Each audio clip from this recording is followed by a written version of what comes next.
near mindless and hideously mutated Cretans were once human soldiers, scientists, and powerful biomarines of the Earth Military Coalition, mankind's defunct global guard against extraterrestrial invaders. After 2 weeks of blasting hellbugs in Defiance and watching the premiere of its companion TV show, we finally reached a proper understanding of what the so-called transmedia experiment known as Defiance is all about.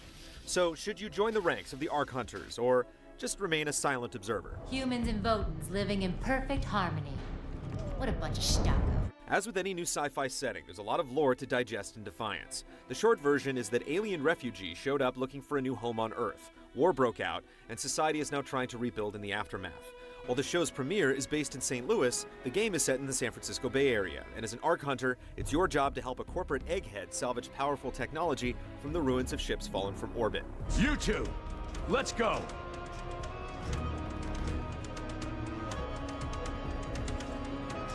There's plenty of backstory to flesh out the world, but the plot comes across flat and single-minded as you follow the scavenger hunt for devices of untold power. And with such emphasis placed on their value, it's a bit comical to see characters handle the items so casually. The types of people you meet, from the lawkeeper to an unscrupulous little businessman, aren't the most interesting either, but some grow on you as bits of their stories begin to emerge. Don't worry. I trust that guy about as much as I'd trust a hellbug with a baby. While Defiance comes from MMO DNA, you can approach it as you would any open-world shooter. There's no subscription fee, and it's easy to forget about the microtransaction shop altogether. You experience the story on your own, mission by mission, but when you arrive at each objective, you'll likely cross paths with others working toward the same goal. More formal groups and clans are available, but you'll naturally fall into these ad hoc alliances, and you'll find you can advance just fine on your own.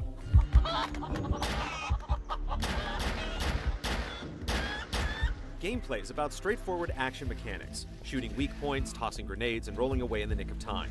Instead of hard class choices and automatically increasing character stats, you can build your character based on playstyle. At the beginning of the game, you choose one of 4 ego skills, allowing you to cloak, gain a quick damage boost, send out a decoy, or rush the enemy. Each of these powers takes up a quadrant of the skill tree, branching out to supportive perks that you can invest in as you level up. If you want, you can maximize the skill you started with, or you can mix it up and unlock multiple skills to use in different loadouts. So, shall we shoot some things and save your boss? In similar fashion, stats and mods dictate your weapon's effectiveness, and spending time with a certain class of weapon grants you additional boosts for those particular guns. There are over a dozen weapon types, including multiple variations of shotguns and sniper rifles, as well as more exotic tools like infectors, which inject enemies with rapidly growing eggs that burst to kill their host and launch newborn bugs and additional victims. At times, you'll also come across powerful limited-use weapons, letting you pulverize enemies with an augmented punch or grind them up with a minigun. As in Borderlands, many weapons are bestowed with fire, electricity, and other effects, but there's not much clarity regarding the advantages of each element. Slowing down raiders with a bio-grenade's goo makes sense, but why choose a gun with fire over one with radiation? Unbelievable! Another issue is that there's not much sense of character growth in terms of damage and defense. Even though drop loot is rated according to your current level, the stats usually aren't much better than guns you've had for a while. The biggest sense of progression comes from your expanding inventory, as experience grants you additional loadouts, pack space, and more slots for perks. The early going is dragged down by a constant need to dump goods you picked up, but eventually you'll be able to hold on to a lot more weird and exotic weaponry. Usually I would say, let's get it for ourselves and sell it for crazy piles of Jaja. With a vast stretch of territory to explore, you'll be grateful for the vehicles and fast travel. Sometimes, starting a quest can be a bit of a nuisance as you arrive at a quest marker just to be sent to another objective marker several hundred meters away. Quests can sometimes end a bit oddly as well, spawning tough enemies after you've completed your goals without giving you any reason to stick around. And if you get overwhelmed, there are times when these opponents will just be gone when you respawn. These types of oddities, along with irritating bugs, such as music getting stuck in a loop,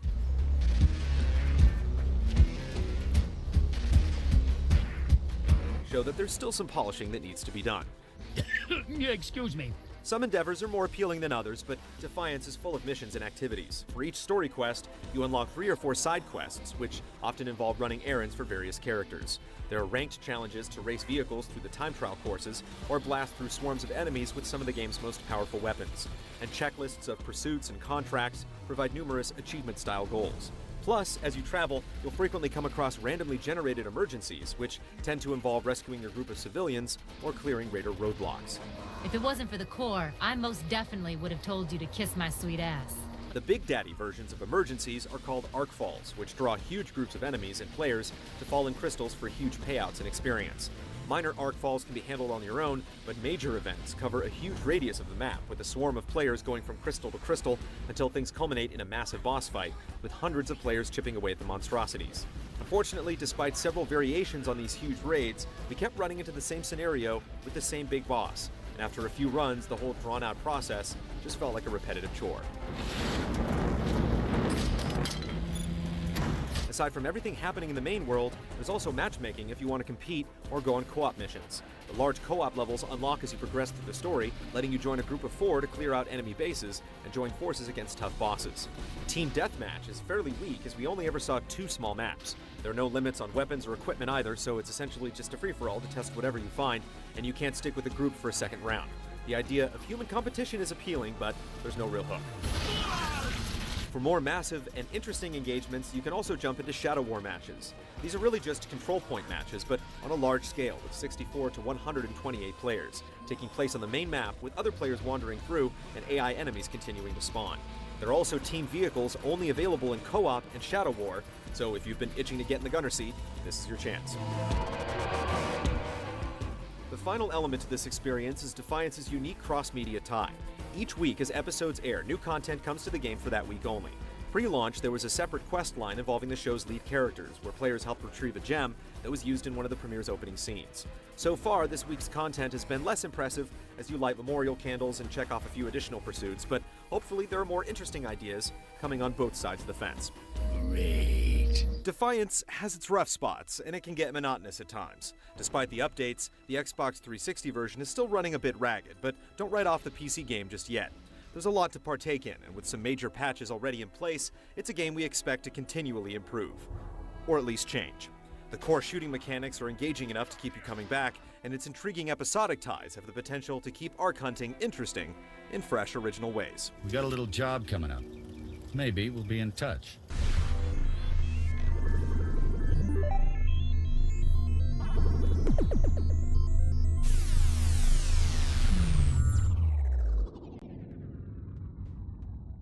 See all of our shows and game reviews now on the brand new GT app on Xbox Live, and the GT Originals iOS app too.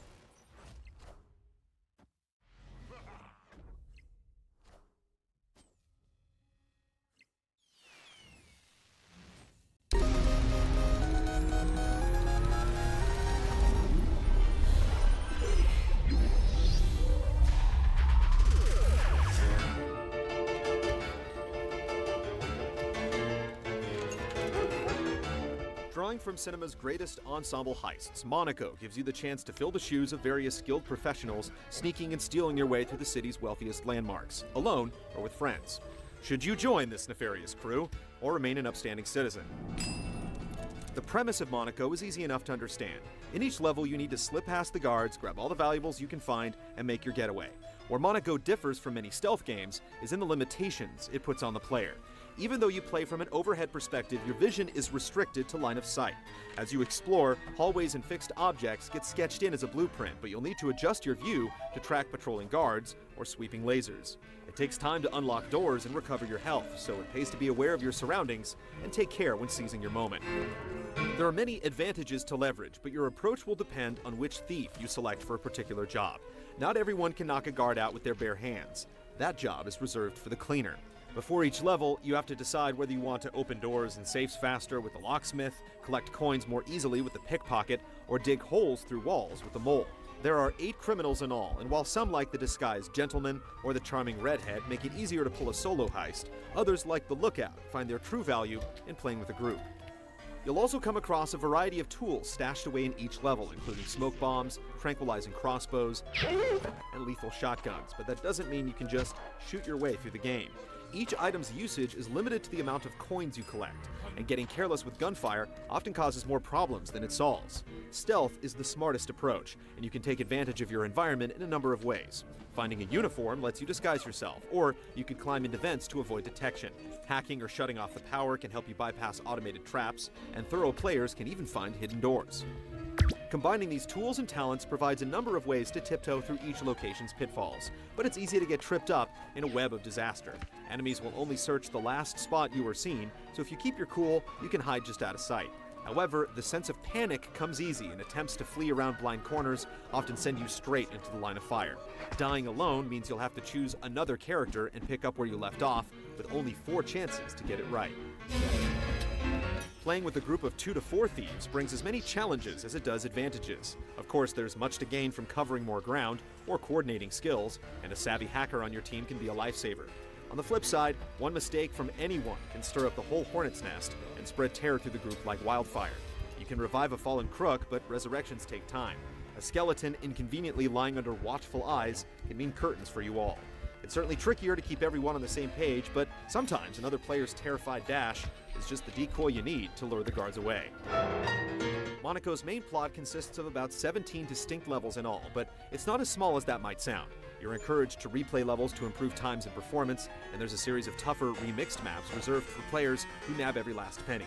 Depending on how careful you are, some levels may take 20 to 30 minutes to clear, and that's not counting the first 3 or 4 failed attempts.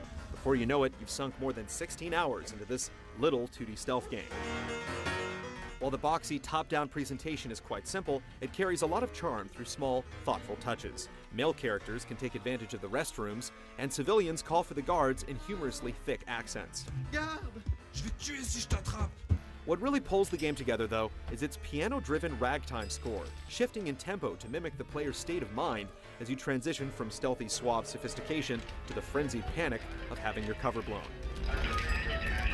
Monaco can be rather stressful to play as you try your best to pull off the perfect crime. Some of the later configurations of eye lines and laser beams border on being unfair, but it can be satisfying whether you find the best approach or just throw caution to the wind.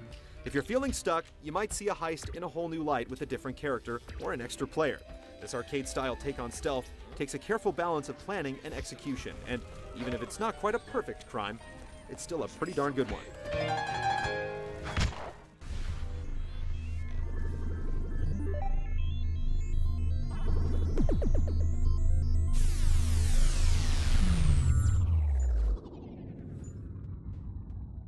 See all of our shows and game reviews now on the brand new GT app on Xbox Live, and the GT Originals iOS app too.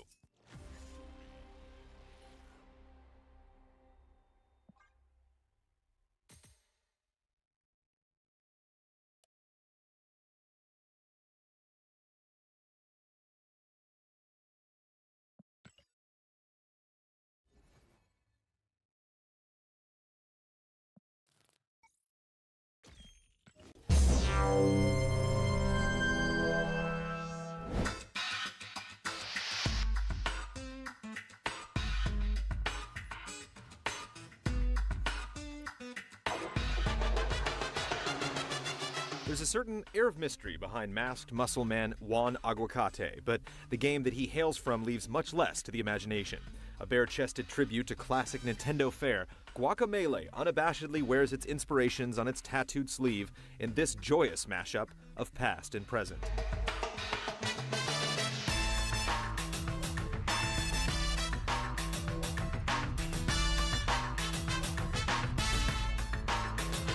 As a humble agave farmer, life starts out simply for dear Juan until the local beauty gets swept away by an undead horseman named Carlos Calaca.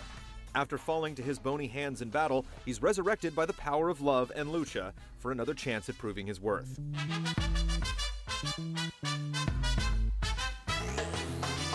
Set in an amusing storybook world filled with plenty of charming references to Mexican folklore, Guacamelee's fanciful introduction sets a perfectly upbeat tone for the grand adventure that follows. With interconnected environments engineered to tease and tantalize players into multiple visits, Guacamelee's ties to the time-tested Metroidvania template are apparent, though it's also clear that the game is more than happy to occasionally sever them when needed. Quite often, you'll segue into intensely challenging platforming segments that would feel right at home with Super Meat Boy, coaxing you to use your combat abilities in unconventional ways to get to the next plateau. Then there are the cerebral stretches of clue sleuthing and exploration, which often hinge on unique mechanics, such as the ability to switch freely between the land of the living and the dead. No matter what mask the game decides to don, the result is always surprising and engaging, successfully leveraging its varied potpourri of riffs and references to constantly redefine itself in interesting new ways. More than just the sense of humor and mischief seated within its farcical fantasy world, Guacamelee exudes a genuine feeling of excitement about its sideshows and secrets that make it a joy to plunder and behold.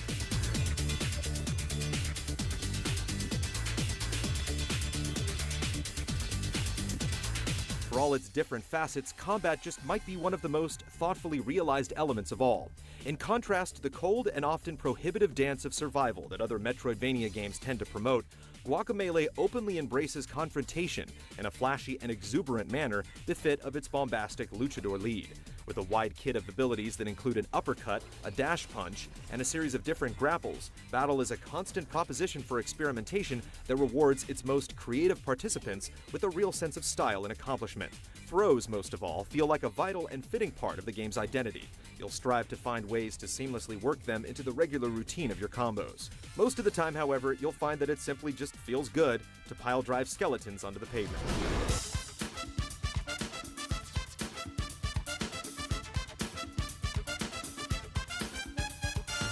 Fighting carries some depth in Guacamelee, with a multitude of different enemy types, color-coded shields, and hazardous attack patterns all doing their best to make sure one ends up at the next Dia de los Muertos. But he doesn't have to go it alone. Offline, same-screen co-op allows him to team up with a pal for some equal opportunity bruising. That said, it's also pretty apparent that the game was made for flying solo. Trying to tackle some of the more difficult platforming segments with a friend ends up being a much riskier task on the magnitude of something like Battletoads. Also, with the number of hidden heart containers, side quests, and treasure troves to uncover, Guacamelee gives the sort of experience you'd prefer to let soak rather than be harried into the next objective.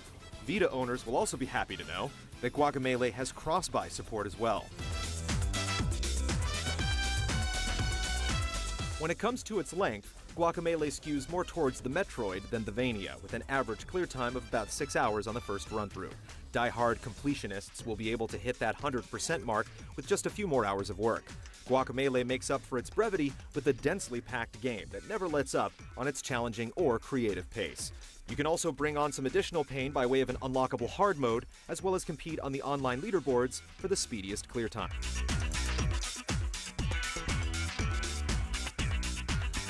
True to its fanciful food title, Guacamelee serves up a saucy mix of eclectic influences in a fresh take on a classic dish. While there's always the risk of sampling too many flavors, the end result is a delightfully diverse game that successfully showcases a different side of itself at every taste.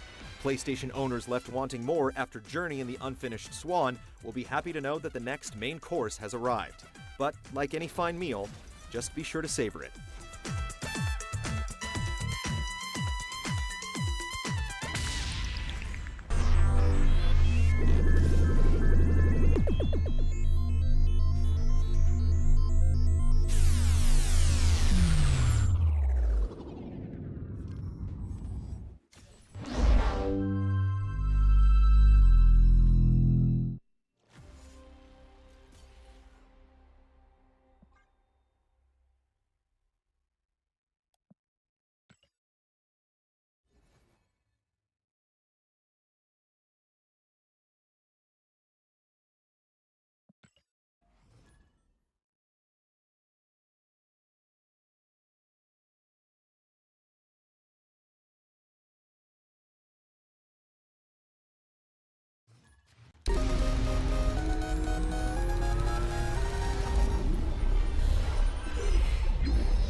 There's no shortage of young men willing to kill to feed their families. Army of Two has always been about the clear and simple premise of shooting up bad guys with a buddy.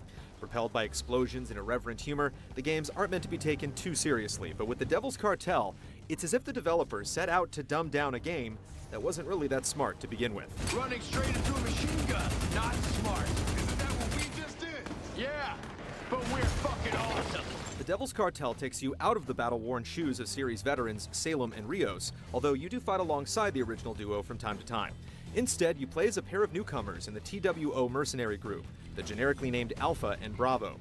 Hired to protect a do-gooder politician in Mexico, your convoy is soon ambushed and overrun by the local cartel. With no civilians in sight, you're clear to mow your way through the hostile cannon fodder to catch up with your kidnapped client, teaming up with a woman out for revenge and a steady lineup of fellow mercs who tend to stumble into death soon after they're introduced. In addition to the often silly and bombastic action scenes, there's also a poor attempt at a plot twist that can be seen coming from a mile away and which is likely to ruffle the feathers of series fans. Nice. The campaign takes you through a variety of locations, including a plaza full of fireworks, a swanky resort, and a dark cemetery, all packed full of destructible cover and exploding objects. Call it mercenary tourism. The standard soldiers don't provide much more challenge than the tutorial's target dummies, and the only sense of threat comes from waves of enemies spawning on your flank or impotent brutes with extra armor. Where the cartel get that kind of arm? Luckily, your partner will always have your back. Making your way forward in Army of Two involves numerous co-op actions like lifting doors, boosting each other to high ground, or busting into rooms in slow-mo breaches.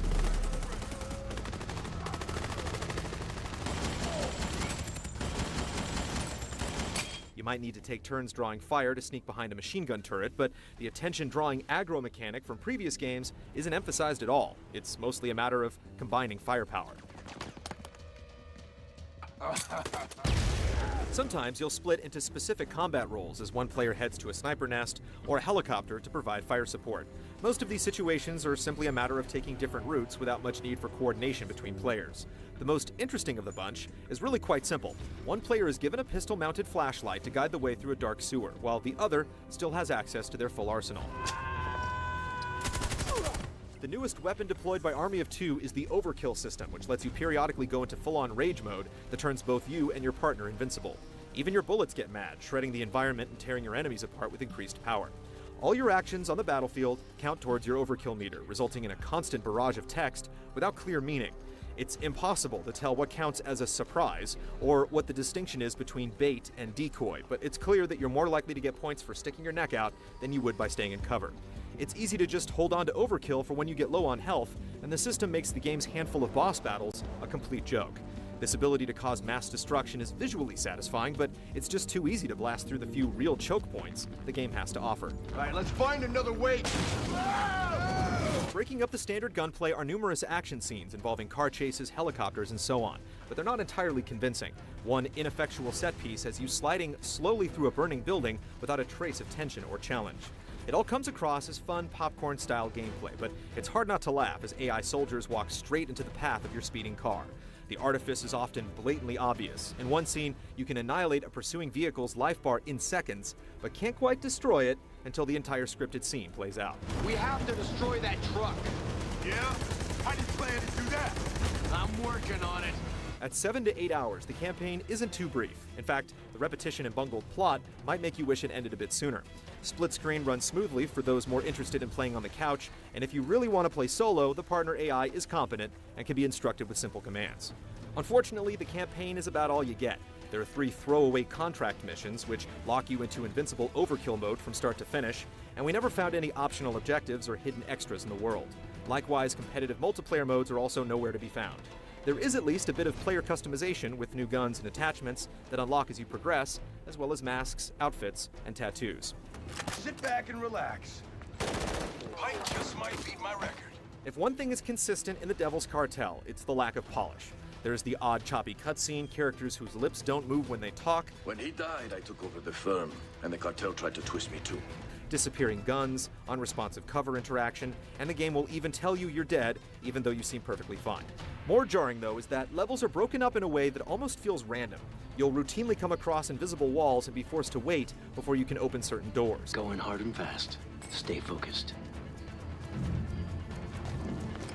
Bravo, let's move. And you're constantly interrupted by chapter checkpoints that seem to come out of nowhere, making for a laughably disjointed experience.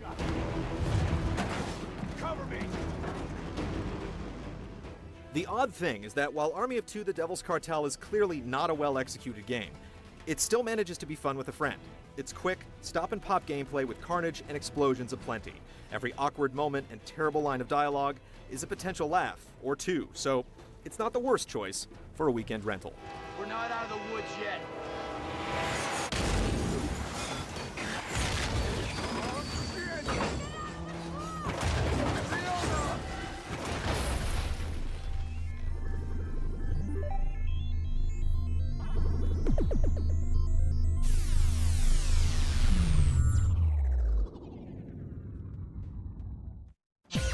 See this and other GT shows and game reviews on the GT Originals iOS app, available now on the App Store.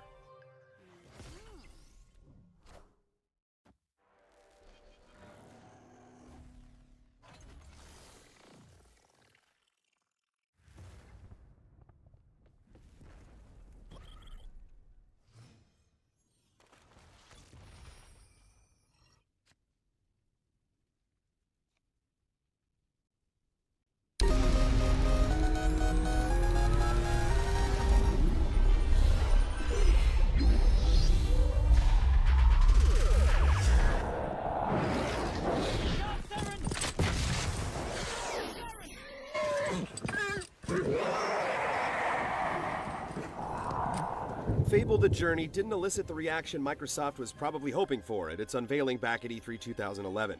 The notion of an on-rails Fable game utilizing Kinect didn't sit well with those who expected another RPG on par with previous installments.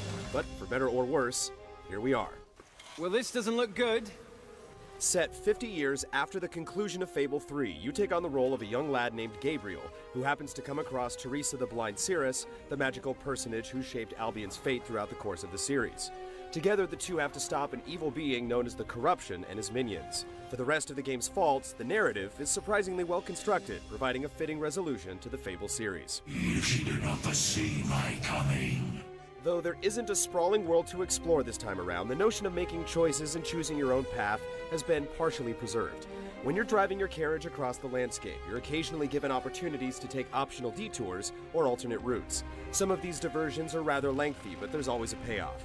As a result, despite the game being on rails, you still feel like you're doing some exploration. He's coming, sir!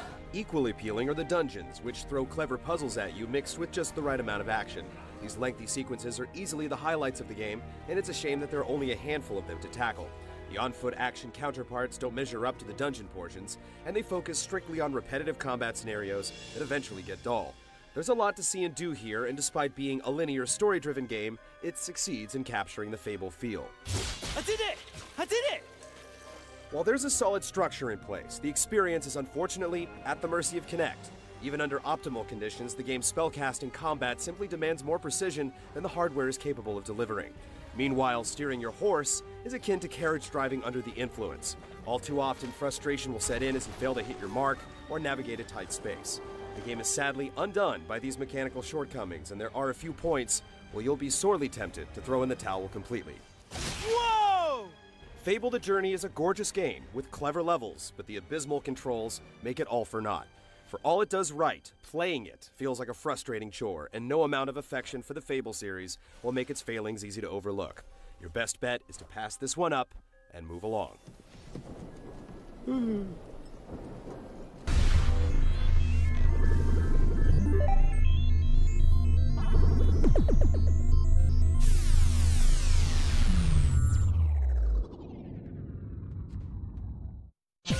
See this and other GT shows and game reviews on the GT Originals iOS app, available now on the App Store.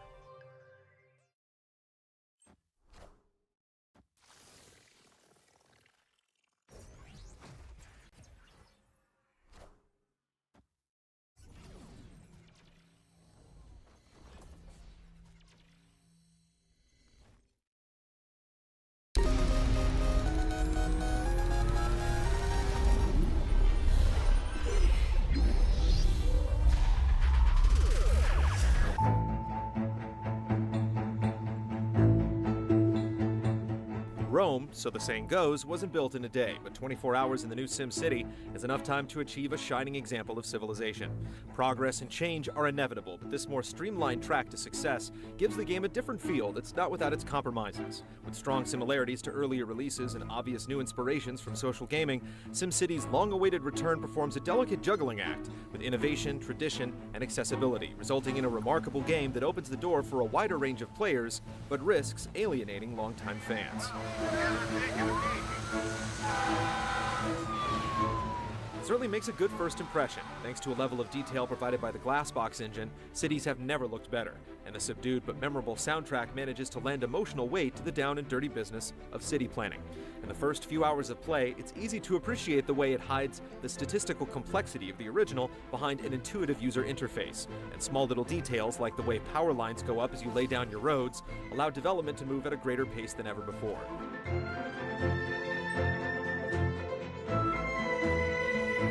Elsewhere, there's a human element that reveals itself in every detail of the gameplay, such as the way you add parking lots for more patrol cars at the police station in a shady district, rather than merely pumping money into it. That's good news for players experiencing the famed city-building franchise for the first time, although veteran players might find themselves missing some of the extra complexity from old franchise standbys, such as terraforming. Decisions like this mark a noticeable shift in SimCity's approach.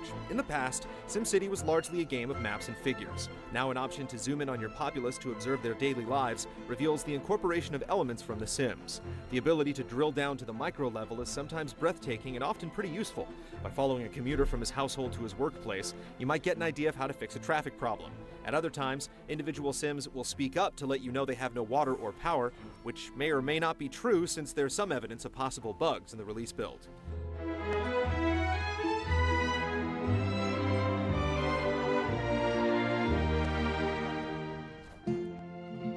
The new SimCity might be accessible, but it presents new challenges in the form of specializations that allow you to customize your city's economy and distinguish it from others.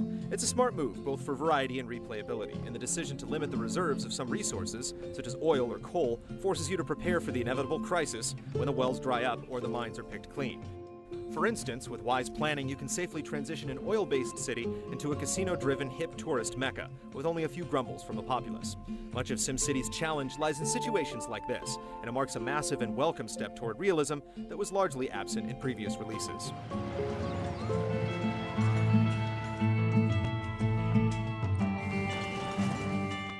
If only the cities weren't so small. Gone are the metropolises that mimicked the sprawl of Los Angeles or Chicago. In their place, Maxis has given us 2-kilometer plots that leave each city feeling more like a neighborhood or a business district rather than a city in itself. It seems workable at first, but as your first city grows and you realize the need for larger spaces to suit most major projects and avenues, you may find yourself destroying massive structures just to widen a road. It even makes the new option to build curved highways seem excessive for anything aside from tracing coastlines, as the tiny plots discourage anything other than prosaic, gridded designs, even on the flattest maps. It helps to know that there is a reason for the claustrophobia. For one, it helps with the simming of the individual Sims, and for another, the new SimCity isn't really designed to be a single-player game. Here, you're expected to design your city with up to 15 of your region's neighboring cities in mind for the purpose of sharing and selling resources with other players. The true focus is thus on the regions, and not on individual cities.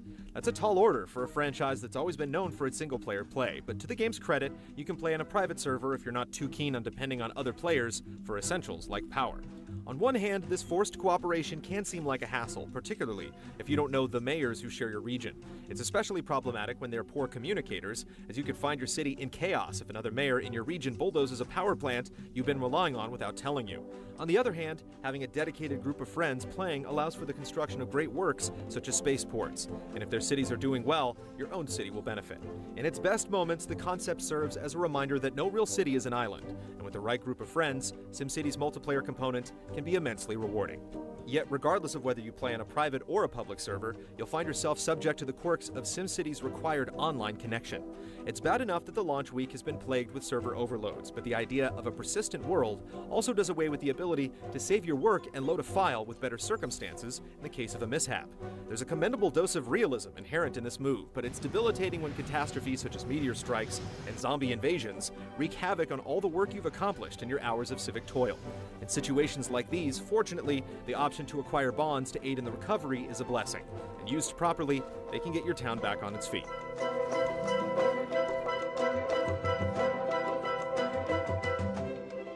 There are hardships and there are triumphs, but one thing is clear. This is a new and different SimCity, one influenced by its predecessors but designed with a new audience in mind. Aside from some issues with its online requirements, bugs, and restrictions on city size, it's still a satisfying and addicting simulator that will grant dozens of hours of entertainment with one well-designed city alone. It's best played with friends, but there's still plenty of fun in store for those who go it alone. And the work Maxis has done here proves that the beloved franchise can still hold its own in a gaming world vastly different from its first appearance in 1989.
Non-Euclidean geometry and Einstein-Rosen bridges converge in Antichamber, the Large Hadron Collider of first-person puzzlers.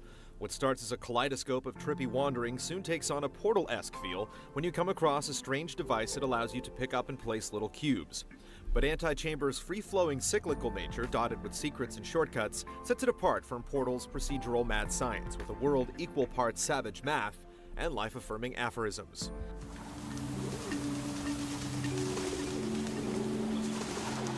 It's a garden of forking paths where getting lost isn't an issue. Pressing escape returns you to a control room of sorts, where a map plots your progress and lets you quickly revisit any area. The device is upgraded over time, exponentially upping its usefulness, opening up previously impossible puzzles for experimentation. There are simple instructions on how to use your new abilities, but many of the finer mechanics are left for you to discover yourself, though certain situations will draw out these latent abilities.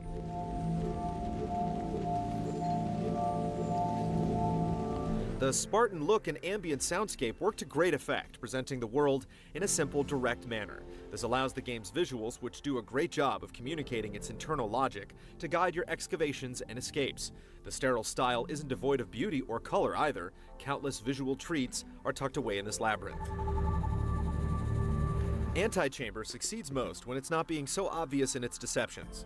While the later puzzles still elicit the odd eureka moments born from lateral thinking, they mainly play out through more obvious unlocking mechanisms in the surface of opening doors as opposed to traversing space itself. It's the game's early manipulations of your misconstructions that stand out as the hallmarks, and are both wonderful and simple. As the edifying posters strewn on the walls often proclaim, it's about seeing things differently. And while the more obvious gating puzzles aren't as charming, Antichamber still manages to craft its conclusion to a crescendo, with the swelling geometry taking on a personality, successfully building a narrative despite a lack of story. Some of the 3D space manipulation and dreaded first-person jumping can fall on the side of frustrating, but the overall chill feel is never forfeited. Antichamber has curves like a Mobius strip, seemingly impossible, begging to be traced.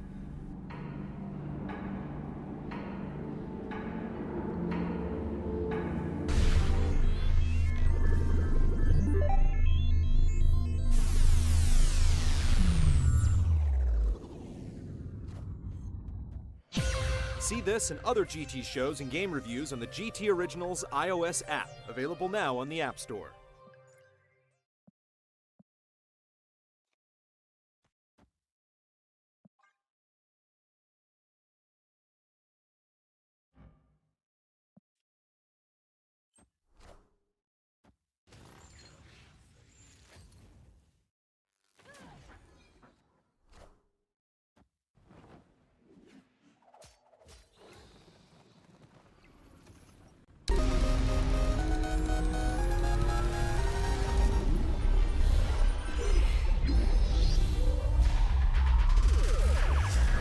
You have to go to him, to face him.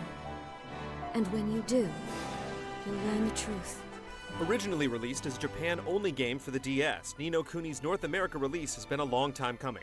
This PS3 exclusive version, titled Wrath of the White Witch, is a throwback to the classic Japanese RPGs of yore, but it puts a new spin on the formula by mixing elements of Dragon Quest, the Tales series, and Nintendo's own Pokemon franchise. When it comes down to it, is there more to Ni no Kuni than just pretty visuals and nostalgia? I know, but... But what precisely?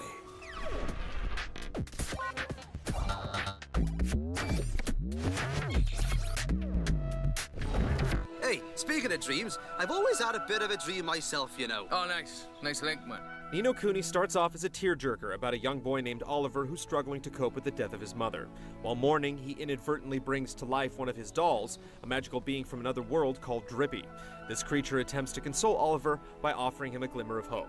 According to Drippy, there exists a soulmate in his native realm for every person in Oliver's world. So this is your world. Ah, home at last. But there's a tidy way to go yet. If Oliver could somehow save his mother's counterpart, then he may be able to bring her back to life. The two journey to this other world, where they eventually team up with new friends in a quest to stop an evil mage named Shadar, who also happens to hold the key to saving Oliver's mom. Looks to me like a classic case of broken-heartedness.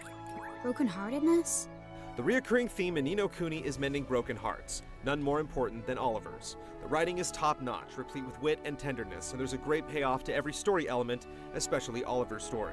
I'll bring down Shadar. You'll see. You really feel for the young man, and you genuinely want to help him succeed in his quest. Selling weapons. Exactly. Righto.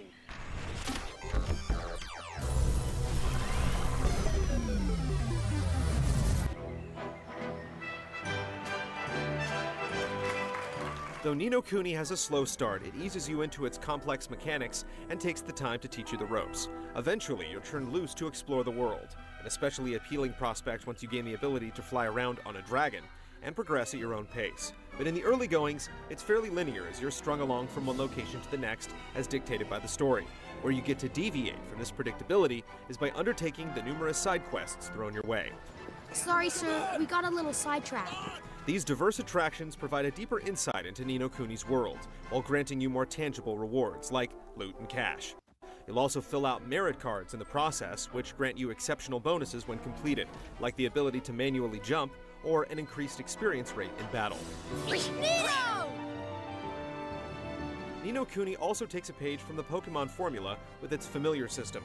Throughout the game, you can catch enemies and convert them into allies. They come in all different forms, and creating a balanced team is crucial to your success. Simply trying to plow your way through the game won't work. Part of the challenge is in amassing a large inventory of familiars and evolving them into formidable allies. Okay, let's try some.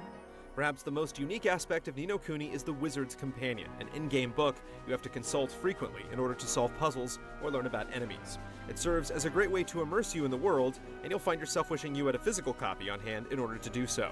Unfortunately, unless you pony up for the limited edition, you'll have to make do with the in-game version. Oh, I'm sorry. I didn't mean I wished that... It's okay.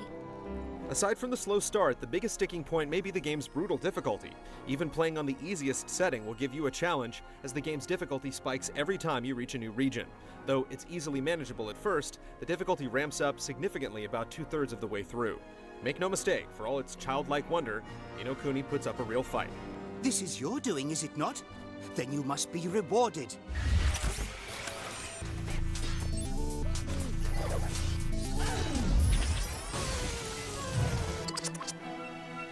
Come on! Here goes! Ni no Kuni's battle system feels like a hybrid of something from the more recent Tales games and the Pokemon series. Basically, you go into any battle with up to 3 party members, each of which can have up to 3 different familiars to call upon. That's right! The fighting spirit inside you made flesh, a soldier of your soul! While you can freely toggle between active members, you can also set the tactics for your partner when controlled by AI. The computer is competent, so there's no need to worry about them tripping you up. The battle system appears overly simple at first, but it's got some significant nuances that are immensely satisfying. Combat revolves around discerning enemy movements and behaviors and exploiting openings in their patterns. The best examples of this are interrupting enemies as they're casting spells or blocking their incoming attacks.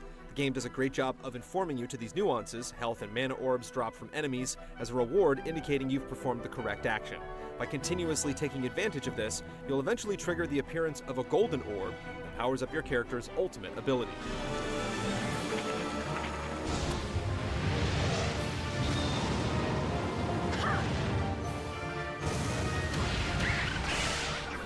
The stamina system plays an important role in battles. Each familiar runs on a stamina meter when active on the battlefield, and you have to switch between them to give them time to recharge. This adds more tension when in combat, but it's never frustrating, as you're always given a fair warning to avoid a mishap. All of these moving bits impart quite a bit of tactical depth. The battle system rewards patient, methodical play, while also punishing you for trying to abuse the same tactics. Nino!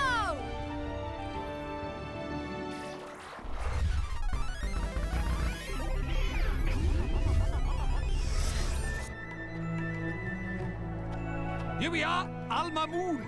Beautiful. There are precious few games that look as good as Ni no Kuni. It's simply astounding how faithfully the game recreates Studio Ghibli's trademark style through the in-game visuals. And you want to drag Pretty Boy here into it too? We sure do.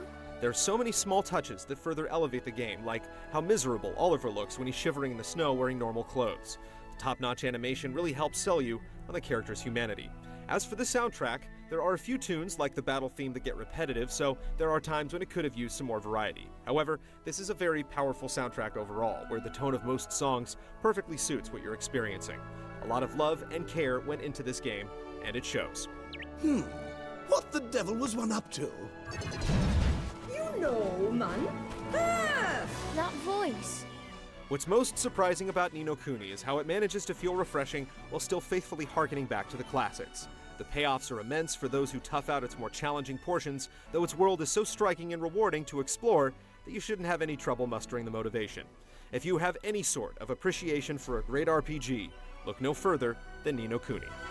3, 2, 1, blast off!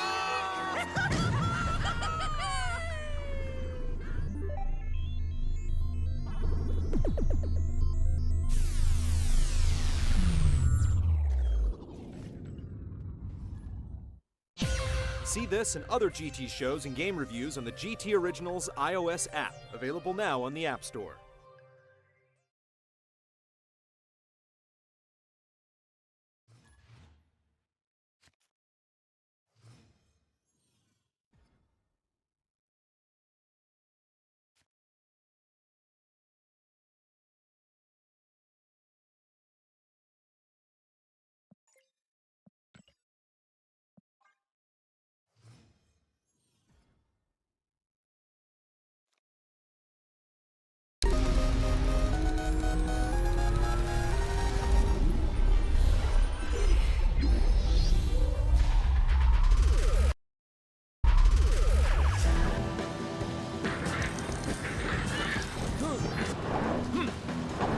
Right. I'm gonna take this from the top. From Star Wars to Batman, TT Games has made their name by Legofying one popular franchise after another. Now the team is branching away from the icons to create an open-world LEGO adventure exclusive to Wii U. But does the LEGO gameplay stand on its own without fan-favorite characters backing it up? Hey! Do you need help with those donuts? Undercover puts you in the shoes of Chase McCain, called back into action after crime boss Rex Fury breaks out of Albatross prison. To catch the crook, Chase plays both sides of the coin, assisting fellow officers in arrests and going undercover to pull heists and gain trust within LEGO City's various gangs. Of course, despite their criminal element, it's still a family-friendly, lighthearted affair. You think I'm funny? Funny how? I'm sorry, boss. I didn't mean to... Get out of here and unload that truck! Ah! Hey, you must be Chase. The cast frequently cracks bad jokes that still manage to make you smile, and there are plenty of winking movie references for adults, including Shawshank Redemption, Dirty Harry. I know what you're thinking. Did I have 6 shots or only 5? And The Matrix. Just don't let me fall! Meanwhile, the simple musical score adds a fun vibe to each chapter, often playing on the funk sound of old cop shows. They belong to our friend Huggy. He has no sense of personal space. While past LEGO games have inched towards more open worlds, none come close to the scale and variety of LEGO City Undercover. Starting in an area resembling San Francisco, your borders soon expand to include forest, farmland, Italian and Chinese districts, and much more. There's some mild draw-in and occasional frame rate drops, but the look of the game is diverse and pleasing to the eye, with great vistas to discover. Between missions, you're free to explore as you will, borrowing cars and smashing up the environment to find hidden areas and collectibles, although you'll need to earn various abilities before you can actually interact with many of these discoveries. Using interactive gags like swings and bubblegum machines are around every corner, and there are literally hundreds of side tasks involving diverse activities like stuffing pigs into cannons, time trial racing, or pinching particular vehicles for criminal contacts. Woo! Speaking of cars, LEGO City boasts more than 100 vehicles in all, including sports cars, compacts, trucks, boats, helicopters, horses, and Segways. Surprisingly enough, there's a lot of variety in how each ride handles, and many come equipped with boost. As an officer of the law, you can blow your whistle to commandeer anything that looks useful. You, ma'am! I'm gonna need your car! Or you can permanently unlock vehicles with the choice of simple paint jobs. However you choose to get around, you'll find yourself collecting plenty of LEGO studs used to purchase characters, vehicles, and cheats. But Undercover also adds collectible bricks that appear when you bash various LEGO items. All these bricks add up to one of the most compelling new additions to LEGO City Undercover, Super Builds. Various locations hold empty LEGO platforms awaiting construction. With enough bricks, you can see a new structure built up at lightning speed. Many end up being functional vehicle stations, but some have you building enormous objects like bridges, sandcastles, and dragons. It's a simple way to bring another element of building into the LEGO games, and the impressive visual spectacles will have you searching for elusive super bricks, which net you thousands or tens of thousands of bricks in one shot. I think there's another super brick around here somewhere. You can take on story missions by driving to the indicated waypoint. Here you'll often meet new characters with new abilities as you search for clues at the prison or base jump in a nearby mine. God! I wasn't ready! The life of an undercover LEGO cop is never dull. One minute you might be taking a moon buggy from a space shuttle, soon after you're on a rampage with a robotic T-Rex skeleton. With diversions between levels, it should take you about 15 to 20 hours to see to the end of the story. Like past LEGO games, each level has its own checklist of additional goals. Obsessive players could find themselves spending a lot more time replaying story missions and scouring the world at large. Getting things done in LEGO City is still focused largely on smashing objects to build new ones and using the various character abilities you gain in the course of the story, with new gimmicks popping up regularly enough to keep things fresh. There are nearly 300 disguises to unlock, boiling down to 8 different archetypes. With a police uniform, you can follow trails of clues and use a grappling hook. Robbers can break open doors, crack safes, and paint objects with a color gun. Then there's the farmer, the miner, astronaut, and so on, each with 3 or 4 unique abilities to try out on the world. I get to use dynamite now? This is gonna be a blast. Undercover also puts more emphasis on mobility, offering free running courses up tall buildings and frequently throwing you into high-speed vehicle chases. Driving accomplishes more than just getting you from here to there. Mashing through multiple objects in succession while driving will get you more bricks, and if you get a high enough combo, you even become temporarily invincible. When push comes to shove, blocky brawls don't really have much sense of a challenge, but the stylish animations are entertaining, and you'll learn throws and counterattacks to spice up your repertoire. Platforming continues to improve, but there are still odd moments where you're prevented from making a jump to keep you from breaking the designer's intentions. You'll find that you can't gain solid footing on certain rocks, and you can't use vehicles as stepping stones. Likewise, you can't take a helicopter from rooftop to rooftop since you're only allowed to exit at particular places, although you can jump directly to another vehicle. Designed as a Wii U exclusive, it should come as no surprise that LEGO City Undercover makes extensive use of the gamepad, bringing it right into the LEGO world. The touchscreen serves as a functional map most of the time, but you'll also use it to answer video calls, and many of the game's menus appear only on the touchscreen. More interestingly, you periodically use the gamepad to scan the environment for suspects and collectibles, or you can take photos and post them directly to Miiverse. Unfortunately, there's no option to play only on the gamepad, and there are long loading screens whenever you start a mission or cutscene. These small issues are only minor annoyances, but one potential deal breaker is that the game lacks any kind of multiplayer gameplay, disappointingly ditching the drop-in co-op play that's been a staple of the series for so long. While the omission of co-op play in this outing is an unexpected disappointment, LEGO City Undercover is the best game in the series so far. It's consistently fun and surprising, offering the freedom of a great open-world game without all the guilt.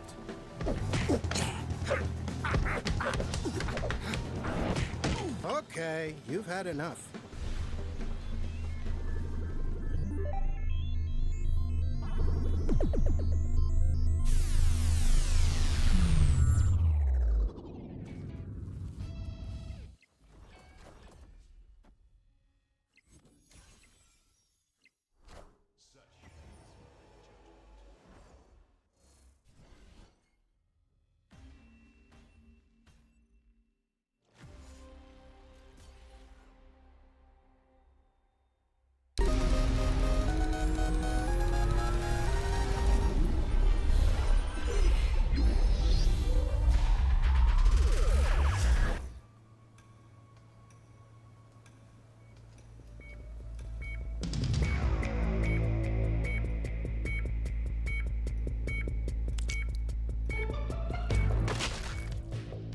Who says you need a medical license to perform an organ transplant? Apparently not Surgery Simulator 2013, which has no problem leaving a comatose patient to the mercy of your medically untrained hands with a collection of sharp tools at your disposal. You simply have to figure it out as you go along, and hey, accidents will happen. This comically morbid vertical slice of malpractice is short and sweet, if you can call blood-gushing arteries and squishy intestines sweet. After a brief tutorial on how to manipulate your individual fingers and wrist movements, you're ready to tackle the game's heart, kidney, and brain transplant procedures. Each stage requires you to carefully excavate almost every organ in the patient's body to reach the one you're trying to replace. But of course, it's entirely up to your discretion on exactly how careful you'd like to be. Delicate precision seems like the obvious method to breaking and cutting through rib cages or slicing organs at specific incision points. And it is, at least in theory.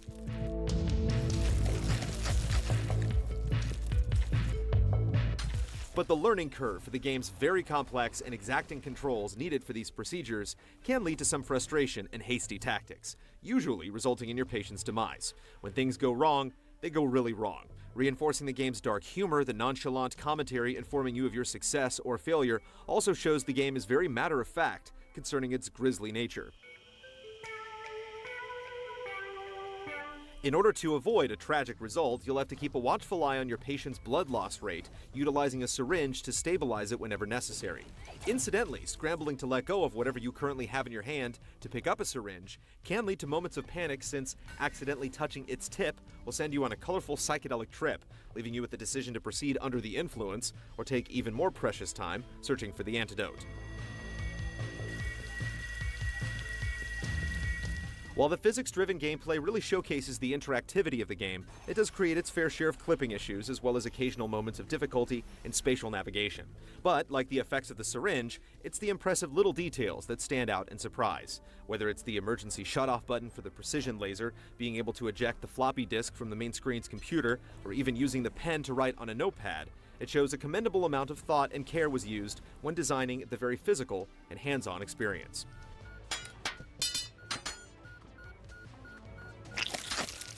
Surgeon Simulator 2013 won't bring any aspiring surgeons closer to their dreams. What you will get, though, is a condensed but fun experience in the role of pretend doctor and the medical disasters you can impose on your pretend patients. It's a dark, gruesome, and hilarious take on this life-saving vocation, though you'll probably end up ruining more lives than you save.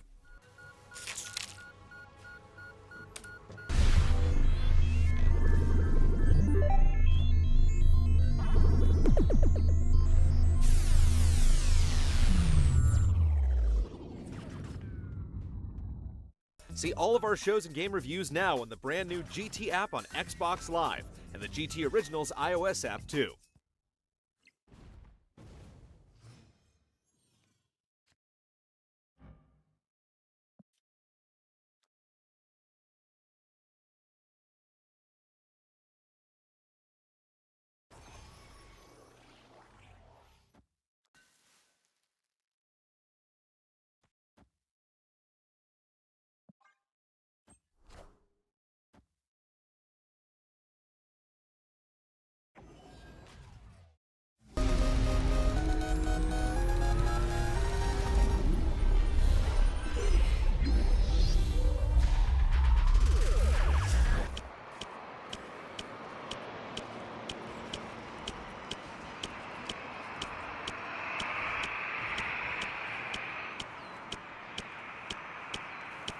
Kart Life is about choices. Unlike other games, you don't decide between good and evil or which gun you'll equip. Instead, you have to figure out where to put your limited time and money so that your chosen character can feed themselves. Hunger isn't the only thing you'll fight either. Each of the three characters has one big problem they're trying to resolve. If you pick Melanie, it's saving up enough money to prove to the court that you deserve custody of your daughter. For Andress, it's finding the motivation to get out of bed and move beyond some terrible past tragedy. Vinny, the last character, attempts to finally hold down a job while feeding a ravenous caffeine addiction. Wisely, the game doesn't try to evoke empathy through tons of exposition. In fact, you spend most of your time working a mundane job.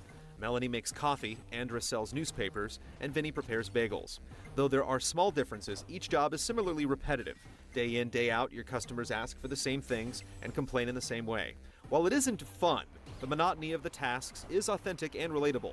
Whether it's grinding coffee beans by mashing arrow keys or folding newspapers by typing short phrases, the soul-crushing work will soon have you begging for respite.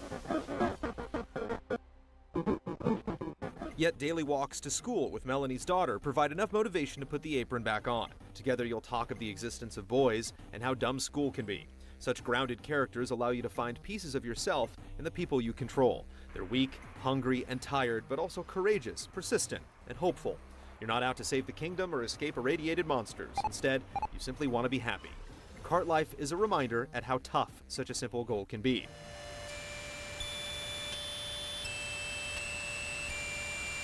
Even the most trivial decisions are daunting. Every time you want to travel to a new place, you have to choose between taking a taxi, riding the bus, or walking. Relying on your feet is the cheapest option, but you're never sure how long it'll take. Perhaps it's best to call a taxi since, as they say, time is money. Yet doing so is expensive, and splurging on speed might mean you can't afford supplies for your business.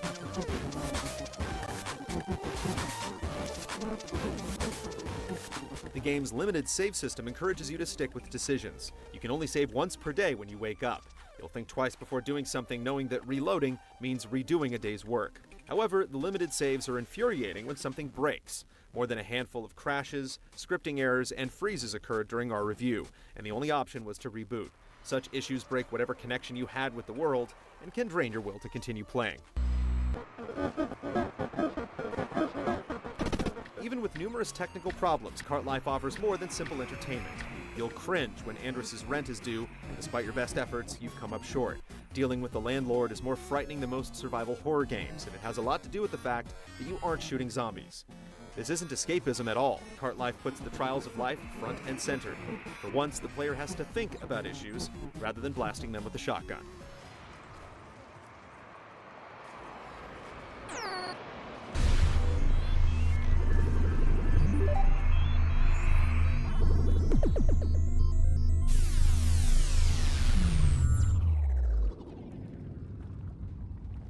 Everyone likes a good yarn and an independent spirit.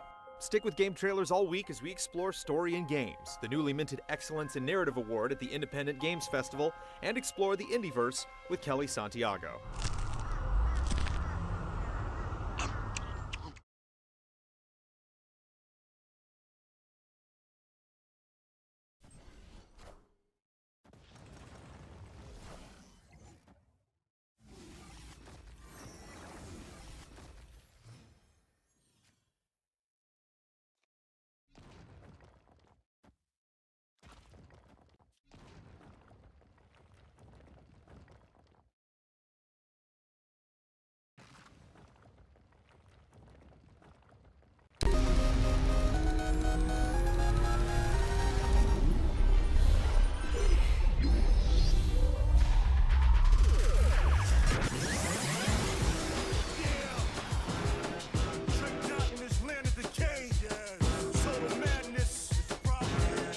Coming out swinging with a budget price tag and a wild cast of characters, Anarchy Reigns is a forceful beat-em-up where distinctively styled badasses turn their eyes toward brutal online competition. Does this Platinum Games project find the secret formula for a genre that used to dominate the 2D era? Or are the good ideas lost in the chaos?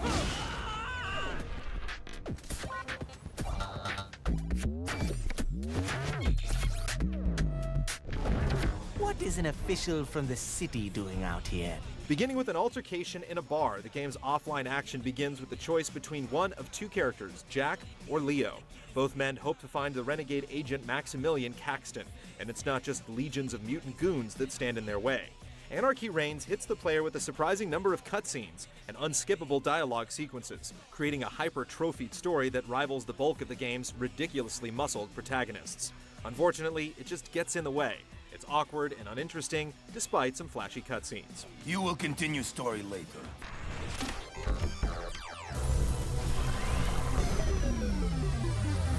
I simply love your eye! Latest BPS tech, am I right? Anarchy's two-sided single-player mode offers a substantial amount of action and variety, but the structure isn't exactly ideal for its purpose. The free-roaming stages are large, but they're not much fun to explore, Enemies are more of an annoyance than a threat, the environment isn't interesting to navigate, and there's just nothing worthwhile to discover as you earn points to unlock more missions. And by picking out 2-star characters, you're stuck with the same guy for long periods of time, and you don't learn any new moves or grow any more powerful. You're occasionally offered the chance to control a teammate for a single mission, but you're largely unable to experiment with the broad stable of fighters, even as you unlock them, for use in the game's multiplayer mode. Ooh, shiny! It's also possible to unlock new characters by ranking up via participation in multiplayer matches, although the long grind makes it evident that clearing the campaign is the easy way. The number of different match types is impressive, ranging from the insanity of 16-player battle royales to more intimate 2-on-2 tag matches and objective-based events like Capture the Flag or the surprisingly enjoyable Death Ball. All the modes technically work, but there's no question that the more chaotic match types outstrip the limitations of a fighting system that has difficulty dealing with more than one target at a time. You know we're gonna win this, so why don't you just tell us where Max is now? While it's great to have so many different ways to play, it can be difficult to find the exact type of game you're looking for using the in-game search options. Expect to spend some time waiting for your match to start even if you're not picky, and realize that finding enough players to get in a round of Death Ball a few months after release could sadly be a sketchy proposition.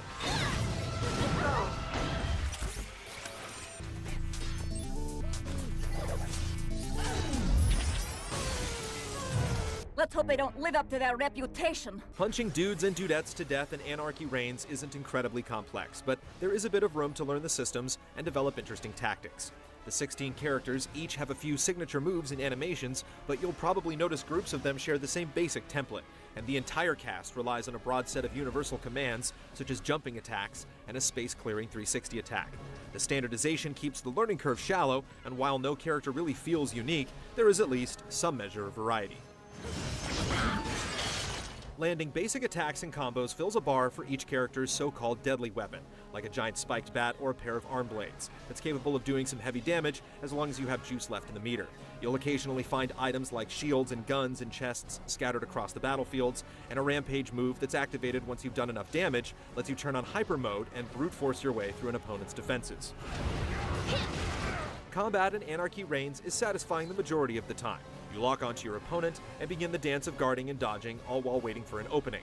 You can juggle airborne opponents for extra damage, and landing a throw or power blow feels impactful and satisfying. You really feel like you have the tools to isolate someone and punch them to death until they explode, but dealing with multiple opponents at once is another matter. Most of your attacks are focused and cover a narrow range, and changing lock-on targets can be awkward, leading to graceless whiffed attacks in campaign mode and blindside ass-kickings when you're surrounded by ruthless human opponents online. As frustrating as it sounds, this is more of a minor shortcoming than a complete game breaker. Everyone online is working with the same tools you are, and no character seems to possess an overwhelming advantage. Oftentimes you'll find yourself fighting what feel like fair, satisfying matches. Offline, other types of gameplay, in addition to the lackluster business of peon pounding, offer a break from brawling to indulge in activities like giant mutant riding, firing a mobile turret, or fighting off a giant electrified squid. Not every mode or activity is created equal, but the good generally outweighs the awkward, and the game stays well clear of the incompetent or just plain bad. So what's next?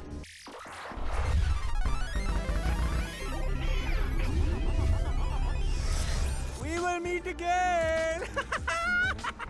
There's no denying that Platinum Games has a sense of style, most evident in their stylish title screen that showcases the outlandish, larger-than-life cast and the brutally choreographed combat animations you'll see during actual fights. But while the art design is visually stimulating, the game's technical performance is inconsistent, with visual glitches and some areas and characters that don't quite hold up.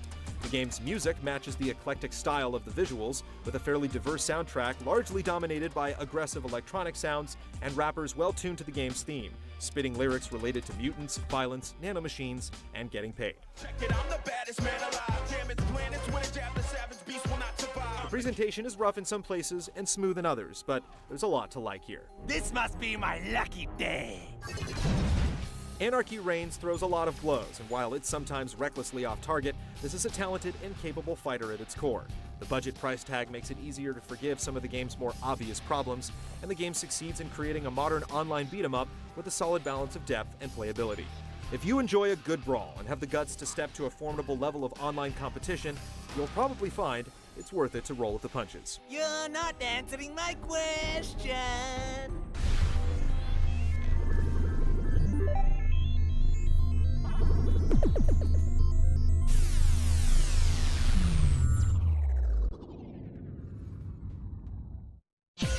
See this and other GT shows and game reviews on the GT Originals iOS app, available now on the App Store.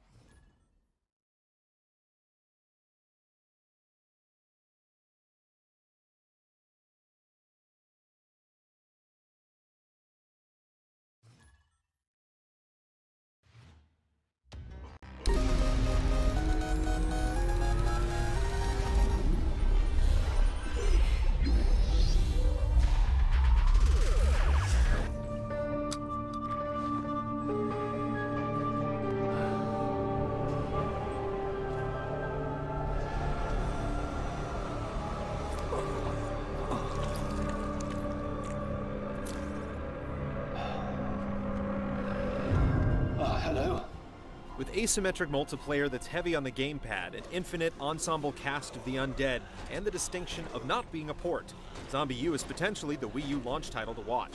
Does it rise from the grave to embody its potential, or should some things just stay dead?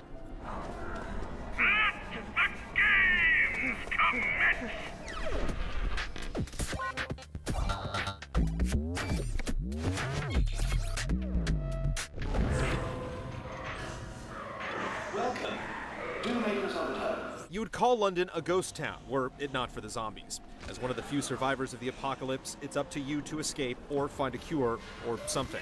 You see, while the prime directive is assuredly survival, it's in the other avenues of adventure when the plot thins, when it should in fact thicken. The mysterious voice of the Prepper booms over the static, chiding and talking of the Black Prophecy and of the Elizabethan mystic John Dee.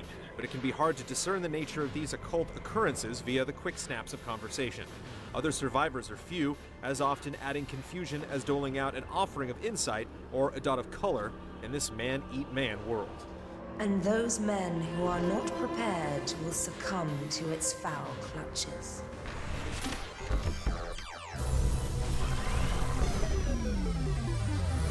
This is the Prepper. Look lively. The cameras up by the supermarket still need fixing. Time to earn your keep. The Prepper knows what's best, with his all-seeing CCTV all over London. As you awaken with what will soon be an all-too-familiar gasp, your guardian will bark some words of warning or wisdom. You'll traverse tube stations and tourist traps, scavenging supplies and overcoming every possible flavor of British zombie before you inevitably join their numbers. I prepared you better than that. Every time you die in Zombie U, the character you are playing becomes a new zombie to worry about, stalking the space where you bit it. Killing the old you as the new you lets you recover your gear, a profitable, if risky endeavor. Die again before you kill your previous self, though, and you lose everything, waking up as yet another new person with a stock cricket bat and a measly 6 bullets in a handgun. So goes the cycle of life and done death. You can store your best stuff at the safe house for a later life, but after losing a prized gun, it can be hard to pry another out of retirement. You'll unlock shortcuts that cut down on backtracking, but the excessive load times add another unneeded layer of punishment to dying. The hardcore can try survival mode with a single life, leaderboards, and bragging rights. Zombie U reveals its Metroid-like nature over time. As you complete missions, you gain new abilities that grant access to more areas, like C4 to detonate obstructions, or key codes to open locked doors. Exploring and discovering supplies and upgrades is satisfying, but there are some absurd oversights. In one early mission, your goal is to acquire a hammer. It just so happens there's one in the very safe room you start in, sitting on the workbench. Aggravatingly unobtainable. Those cameras won't fix themselves, and you need to do a little shopping. Even worse are the unclear and buggy objectives. We were able to clip right through a locked door that served as a key objective in one scenario, which led to the game logic suffering some serious conniption fits. Navigation is rough in general, with area maps that require unlocking and no way to reference zones that you aren't currently in. You can't jump, and actions like ducking and climbing are both context-specific, so get used to not being able to scale meager obstacles. It doesn't help that many sections, especially those indoors and underground, look quite similar, with even the more distinct areas conforming to an overall staid look. At least the multiplayer's good. One player takes the gamepad managing a team of zombies by spawning them on the minimap, while the other player, armed with a Wii Remote or Pro Controller, tries to survive and kill as many zombies as possible. The RTS and FPS elements quickly come to a boil with a unique seesaw element that's best experienced in the game's Capture the Flag mode, with enough variety from power-ups and in-game leveling to keep things interesting. And the King of Zombies levels up! Well played! While the multiplayer is local only, players can go online to spray paint glyphs around London to help or hinder each other. It adds a dash of camaraderie to the soloist survival aspect, but don't expect too much guidance from the sporadic symbols.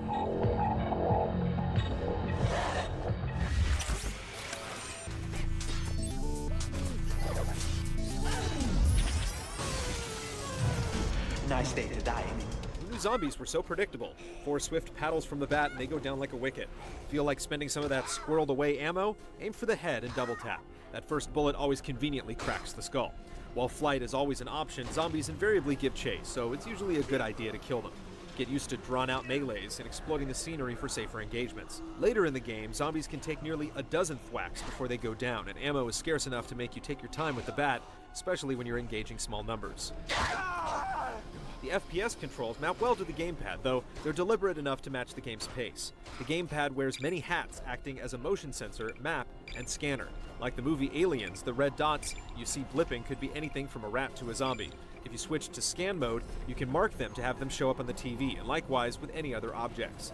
It's a cool system that has you glancing down whenever you hear the telltale pings of danger. A lot of that goodwill is undone by the zombies that don't show up on the radar at all, popping in from scripted events and monster closets. It raises the tension at the expense of the core system's integrity, with the player getting the short end of the stick. You wouldn't be dead if you'd listened to me.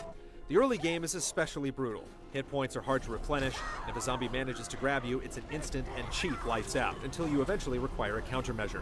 Losing weapons is hard, so you'll be swinging the cricket bat ad nauseum, reserving the expendable handgun for the more vicious types of zombie.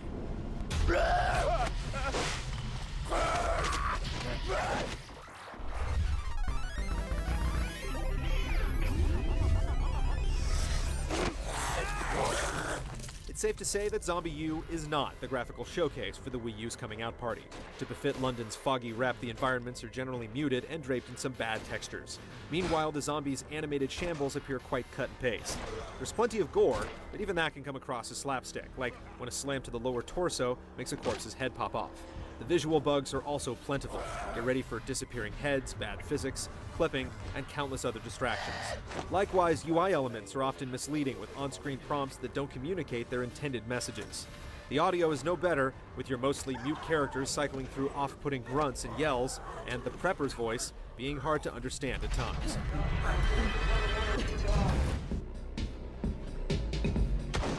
Zombie U does deliver a distinctive survival experience, albeit one stymied by awkward meanderings and dull undead. It's not likely you'll die of boredom per se, though the good sections are strung few and far between. More than anything else, Zombie U feels like it was rushed to launch, which is too bad. A little more time in the incubator, and it could have been something special. It would be beautiful, if not for its dark design.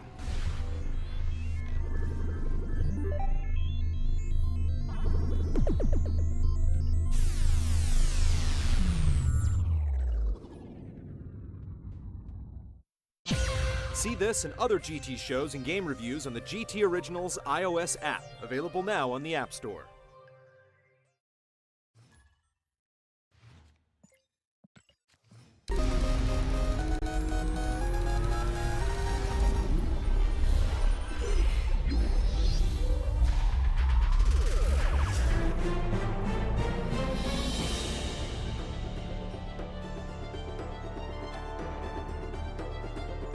What is a Castlevania?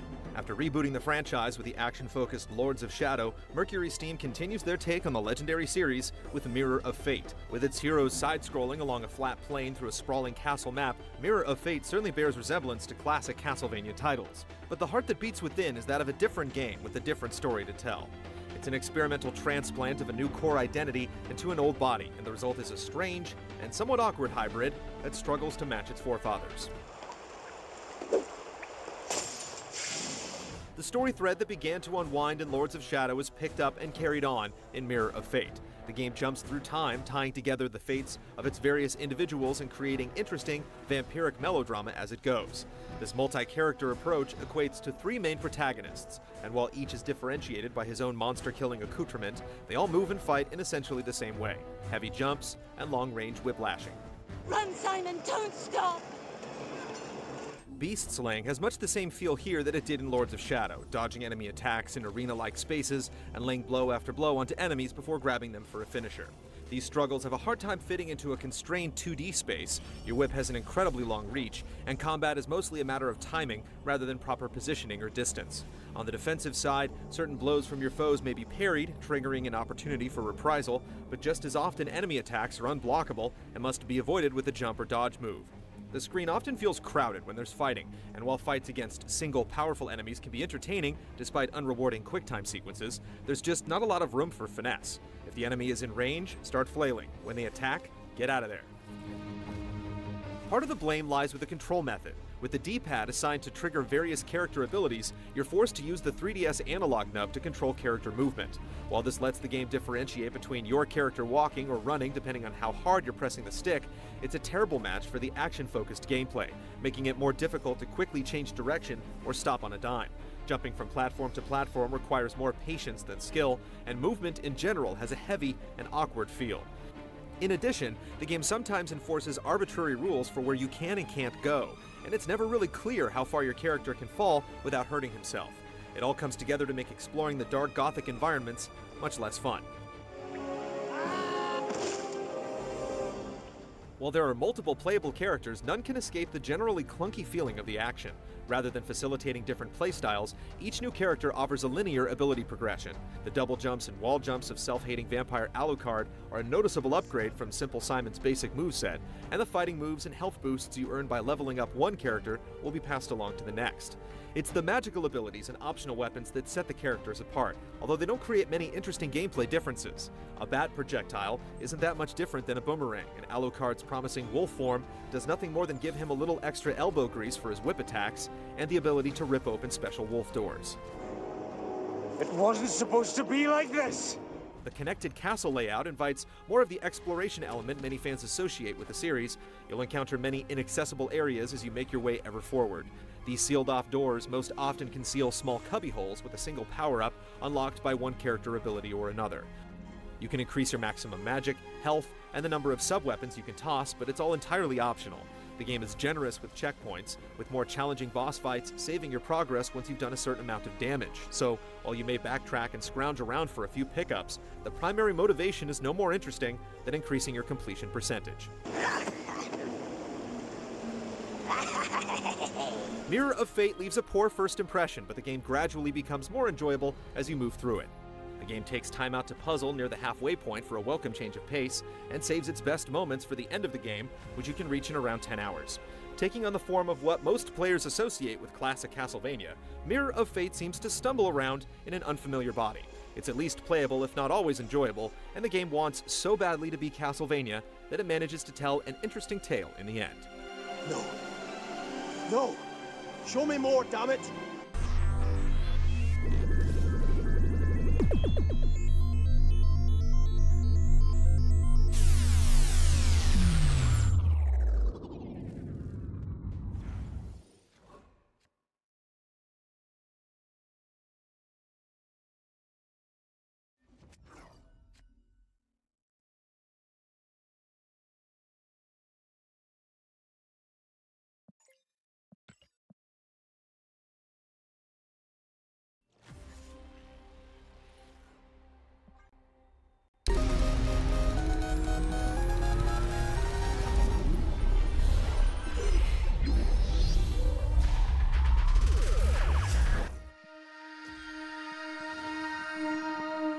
As you awaken on a warm spring shoreline, Proteus draws you into a sensory dream.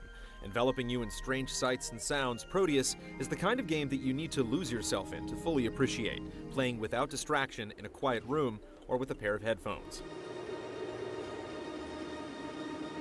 Born from the awkwardly shaped pixels of early PC games, this impressionistic experience has you wandering amidst recognizable elements like trees and stones, while encountering curious creatures that often defy classification. Every part of this world is represented through sound as well as visuals. Odd tones surround you as you trek through the forest, small rabbit-like animals produce rising notes with every hop, and unfamiliar noises guide your exploration as effectively as a dirt path or a distant hilltop. Limited to walking and sitting, your presence is your only means of interaction, but this is enough to prompt surprising reactions as you discover new parts of this lively world. You'll watch as day shifts to night and spring turns to summer, and arriving in certain locations at the right times will trigger some of the game's strangest sights. A visit to Proteus lasts about an hour, but you're free to linger or progress as you choose. You're unlikely to see or understand it all in one trip, and the randomly generated island provides fresh layouts each time you play.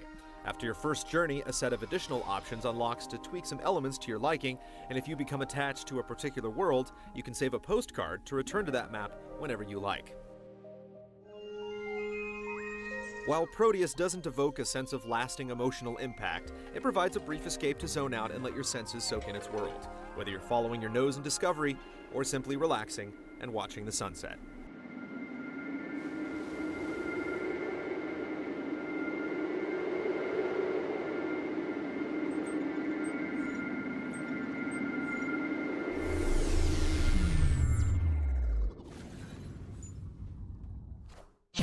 See this and other GT shows and game reviews on the GT Originals iOS app, available now on the App Store.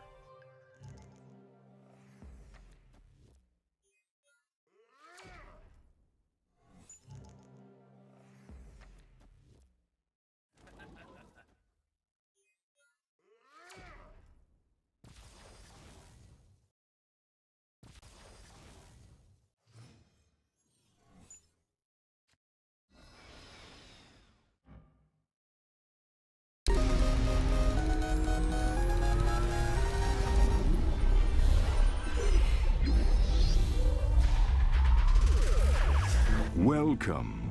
Don't let my sultry and mysterious voice startle you. From Ron Gilbert and the team at Double Fine, The Cave seems to be designed specifically to shine a spotlight on a deficiency in our industry's vocabulary. Mixing the quirky item-based puzzle solving of games like Maniac Mansion with the platforming and maze-like tunnels of games like Metroid, The Cave essentially combines two genres with the same name. Okay, I think they're just dying for fun now. Is this adventure truly the best of both worlds? Or is it just an awkward mutation? Okay, let's get it over with. Like I said, there's no dying in The Cave. The story of The Cave, narrated by The Cave itself, has a mood similar to an episode of The Twilight Zone, infused with a vein of humor that extends even to the torches on the wall. Its eccentric characters, ranging from a hillbilly to a scientist, seem friendly enough, but as you delve deeper to find their heart's desires, you learn just how dark their motivations can be. Cave paintings tell these explorers' backstories piece by piece, and twisted puzzle solutions reveal just as much about each person's character. With its cool, gravelly voice, The Cave serves as the game's central personality, and it's hard not to fall in love with its commentary as it explains your ability to cheat death or debates with itself on pronunciation. Trust me, this is ominous. Ominous? Ominous. Yeah, no. Yeah. Ominous. Oh, never mind. Upon entering the cave, you construct a party of 3 chosen from a cast of 7 available characters.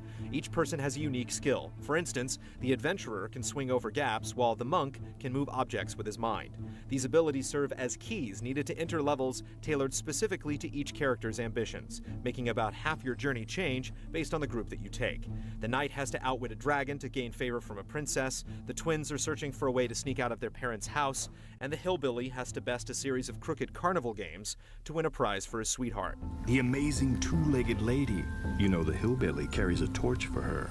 While this character-based structure provides ample replay value, it also means that the game has to be played 3 times if you want to see it all. Achievement descriptions provide some extra puzzles to work out on return trips, but the 3rd playthrough consists largely of repetition as you rush to the last character scenario. Well, personality must not be a big hiring point here. It's an enjoyable trip nonetheless, lasting about 4 to 5 hours for the first run and about 3 hours for each return tour. It does bode well for our intrepid spelunkers that they navigated that maze of intrigue. Gameplay in the cave is all about solving puzzles, either by interacting with various items or by having team members work in sequence. You may need one person to stand on a switch while another walks by, and you'll make frequent use of dynamite and fuse boxes. The game is at its best when it asks you to find uses for unique items, and while you may get momentarily stumped by a puzzle, it never feels like a solution is too obscure. The individual character levels are the most rewarding, as each takes inspiration from their themes for different types of puzzle design. The Time Traveler's level is the most complex of all, requiring you to bend the past, present, and future to suit your needs in advance. Here you can see the latest addition to our collection, a newly discovered Rainfuss factory. Taking direct control of characters to hop over gaps or solve weight puzzles feels natural, but coordinating the 3 members of your group occasionally means walking through the same place multiple times, as there's no way to call everyone to one location. The game can be played with 2 or 3 people locally as well, but players either have to stay on the same screen or take turns in a manner similar to playing alone. Careful. If that bridge breaks, there might be no way back up. The cave's art style is charming and distinct, bearing Double Fine's unhinged tone, and there are a few classic references tucked away for players old enough to recognize them. Playing the Xbox 360 version, we unfortunately found performance to chug quite regularly, and on our second playthrough, a bug kept a key item from appearing. Thankfully, it was corrected with a quick reset. Despite some brief rough patches and a structure that requires replay, the cave is a thoroughly entertaining descent that lives up to its pedigree. Gameplay and narrative work together to create a funny and surprising adventure, with inventive puzzles that hit the challenge sweet spot just right.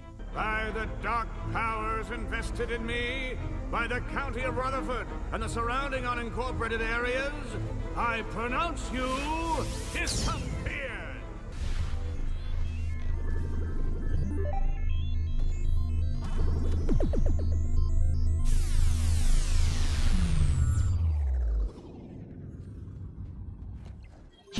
See this and other GT shows and game reviews on the GT Originals iOS app, available now on the App Store.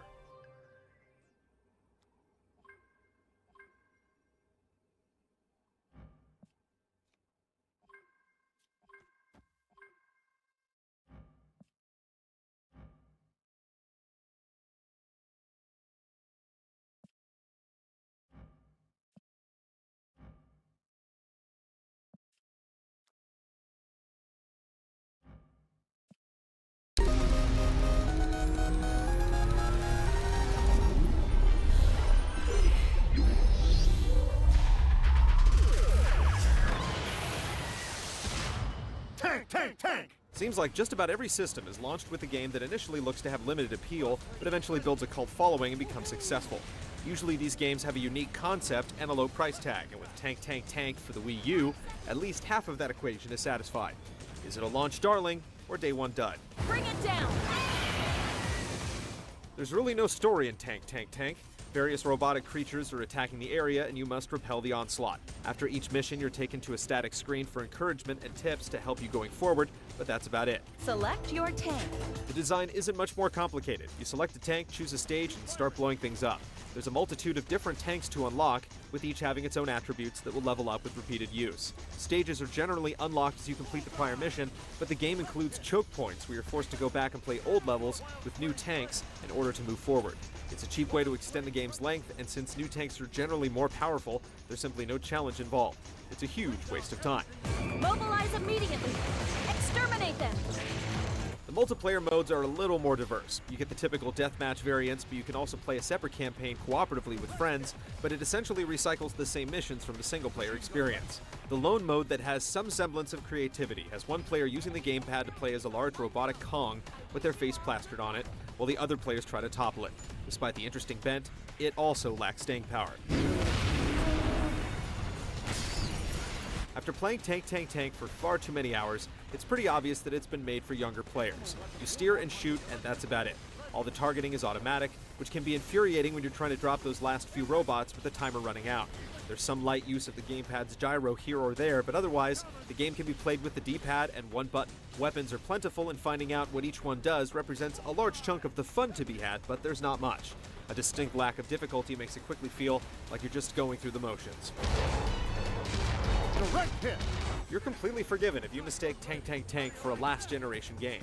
Its colors are much more vivid, and the resolution is higher, but everything is rendered using the lowest polygon count possible. The audio is passable, though there's very little voice acting, and the sound of firing the weapons will quickly pass its expiration date. Move out! Tank Tank Tank is hard to recommend on any level. It's short on content, fails to take much advantage of the Wii U hardware, lacks gameplay depth, and quickly becomes monotonous.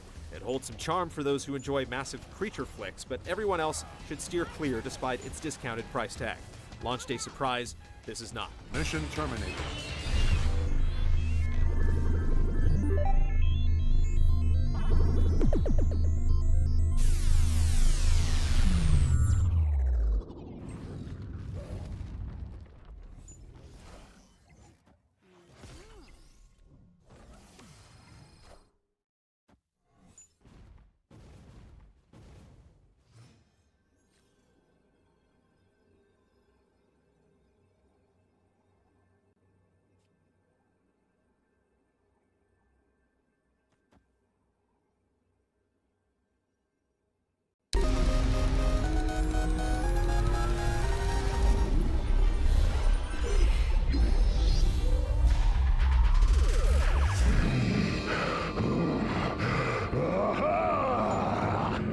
Hello. Hello. As developer N-Space does not tire of reminding us, Heroes of Ruin goes out of its way to make use of nearly every element in the 3DS's feature set. The result is an action RPG that certainly looks complete on paper. Is there actually a good game here, or is Heroes of Ruin resting on hollow technical achievements?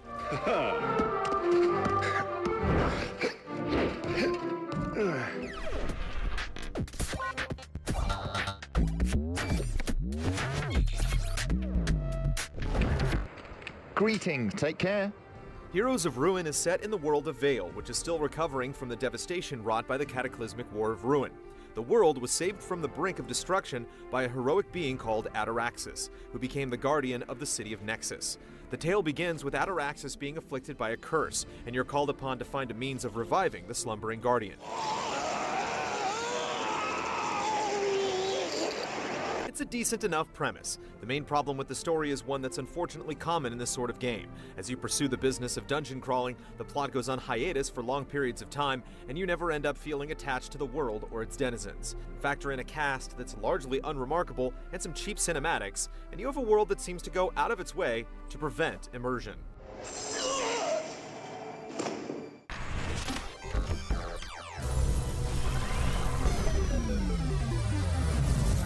I'll keep this.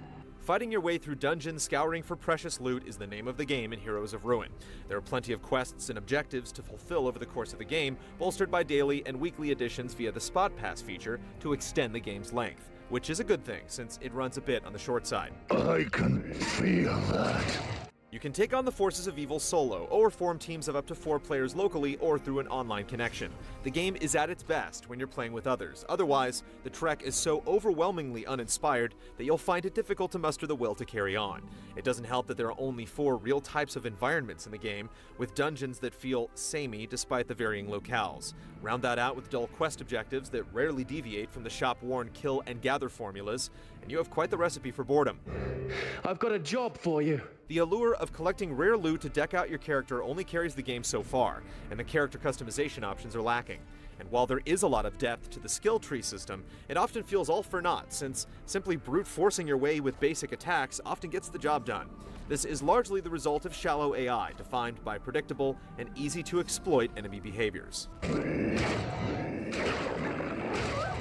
Heroes of Ruin checks off the list of action RPG fundamentals in a perfunctory, workmanlike fashion. Ultimately, though, it lacks the heart and imagination that's so crucial when it comes to distinguishing games of this type.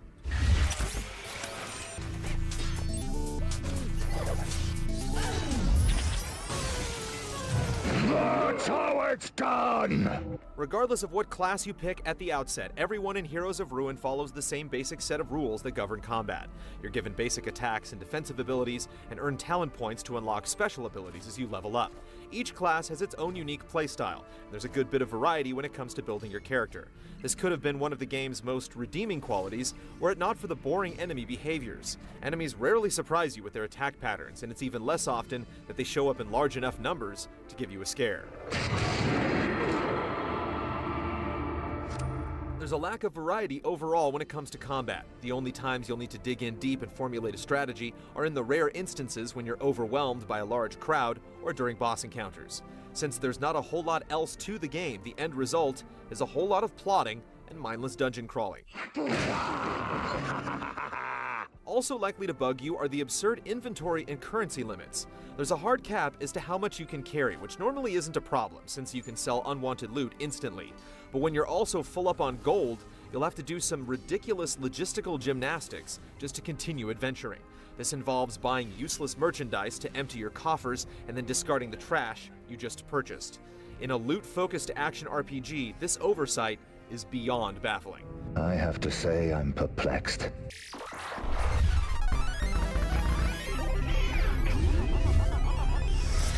Heroes of Ruin looks just as generic as it plays. Environments feel like a copy and paste job from one zone to the next, character models are blocky and lack detail, and the cutscenes are comprised of low-quality still images that do little to immerse you in the world. What sparse voice work is included comes off as half-hearted, and the score never had a chance of salvaging this wreck. I'll take this. Heroes of Ruin fails to deliver a solid action RPG experience, and earnest efforts to tailor the experience to the 3DS hardware don't excuse its shortcomings. Underneath the surface, you'll find nothing more than a bare-bones experience of hoarding loot and plowing through mindless enemies. Don't wipe the dust off your 3DS just yet. This game isn't worth your time. Goodbye.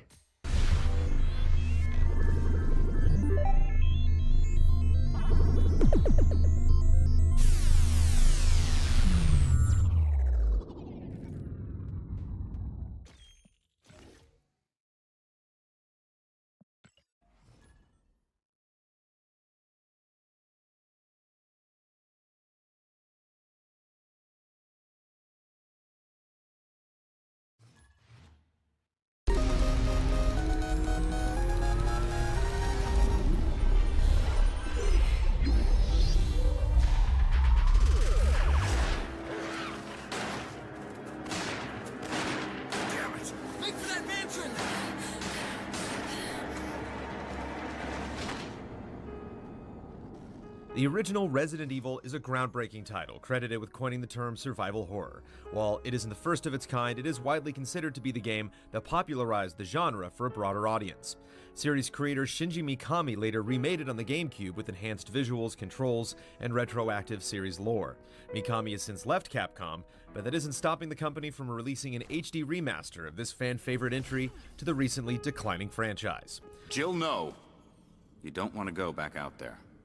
The story takes place at the Spencer Mansion deep in the Arklay Mountains. Bizarre murders have been occurring in the region, and it's up to the STARS team to investigate the disturbances. Naturally, things go awry, monsters are on the loose, and a larger conspiracy is slowly uncovered. The richly meticulous environments tell as much of a story as the central plot. No detail is wasted as scattered documents, bizarre traps, and hidden tombs create a world that feels believably inhabited.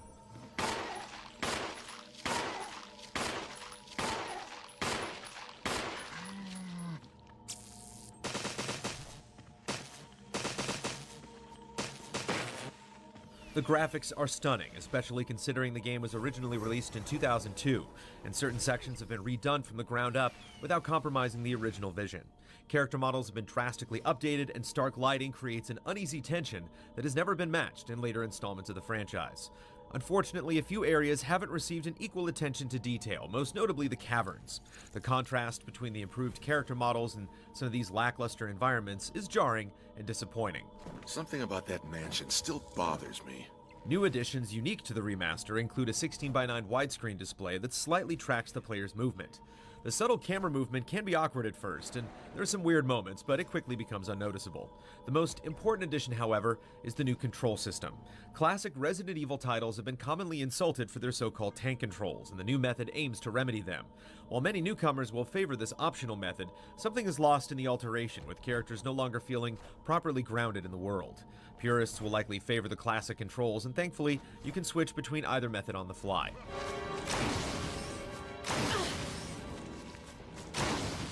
The enhanced audio now supports full 5.1 surround sound. The voice acting has been unchanged and remains campy, which may strike newcomers as off-putting, but at least it's an improvement over the 1996 original. I think you'd better take a look at this. What is it? Blood. Jill, see if you can find any other clues. I'll be examining this. Let's just hope it's not Chris's. Combat is deliberately paced, with long stretches of tension between each new encounter. The cramped mansion hallways are a haven for lurking zombies, and the later enemies are appropriately more intimidating. The quiet music in save rooms offers a brief respite from the constant threat. Keys and gems are typically obtained by solving the riddles of the mansion, and overcoming these mental challenges feels gratifying, if slightly random. Item management is a critical part of survival and helps emphasize the intimate and meaningful enemy encounters. Ammo and health are limited, and sometimes avoiding fights is the best option. It can be a euphoric feeling to find a box of shotgun shells or to save ammo by dispatching a zombie with a clean headshot. Defensive weapons like the dagger and stun gun make their only appearance in franchise history, and timing their use adds an additional level of strategy. The fan favorite and terrifying Crimson Heads are also unique to this entry. If you don't properly dispose of a zombie, prepare for fear incarnate. There are two playable characters, Chris Redfield and Jill Valentine, each with a unique story and perspective. Completing the game unlocks several additional modes and difficulties. Prototype mode prevents you from magically teleporting items between storage boxes, and invisible enemy mode makes enemies transparent. There are also alternate costumes, unlockable weapons, and global leaderboards to inspire speedruns. Additionally, the achievements and trophies are particularly thoughtful and encourage replaying the game differently, such as only using your knife or finishing the game without saving. What's gotten into you? Resident Evil HD Remastered takes one of the best entries in the franchise and cleans it up for modern devices. It still holds up remarkably well. This is the perfect opportunity for newcomers to jump in, and hardcore fans can look forward to the definitive version of a survival horror classic.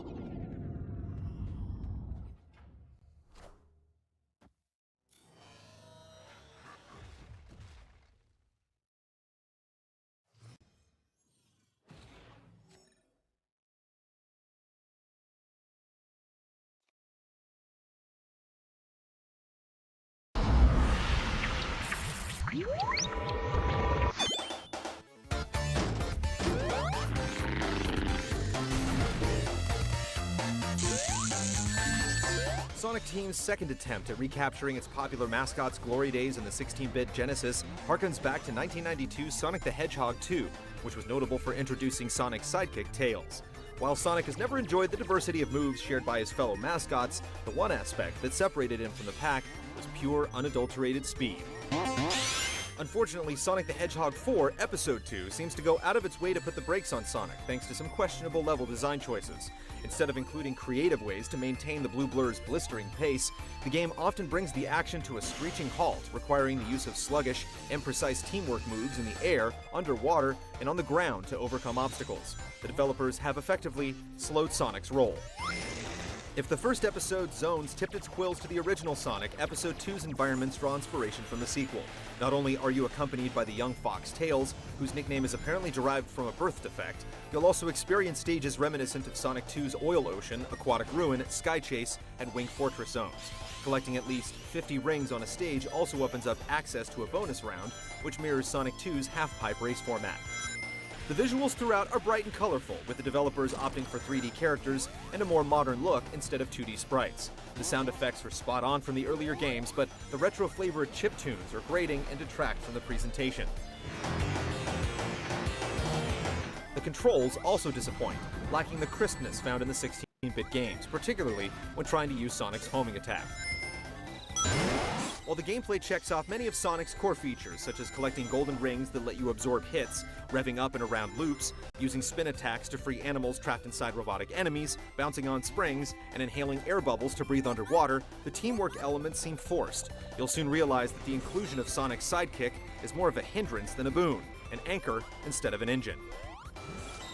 Tapping a button has Sonic and Tails performing a context-specific tag team move introduced by a hand-slapping animation that will have Tails slowly lifting Sonic in the air, propelling him underwater, or forming a ball to break down barriers.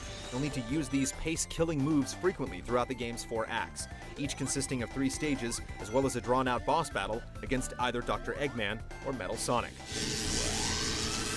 While the main content can be completed within an hour, there is some replay value associated with trying to get faster times on each stage, discovering alternate routes, or acquiring the elusive Chaos Emeralds. Both local and online cooperative play are also supported, but the multiplayer aspect is more frustrating than fun, since you have to share rings and life between characters. Sonic the Hedgehog 4 Episode 2 ultimately feels loose where it should be tight, slow where it should be fast, and tedious where it should be exciting. Sometimes it's best to let sleeping hogs lie.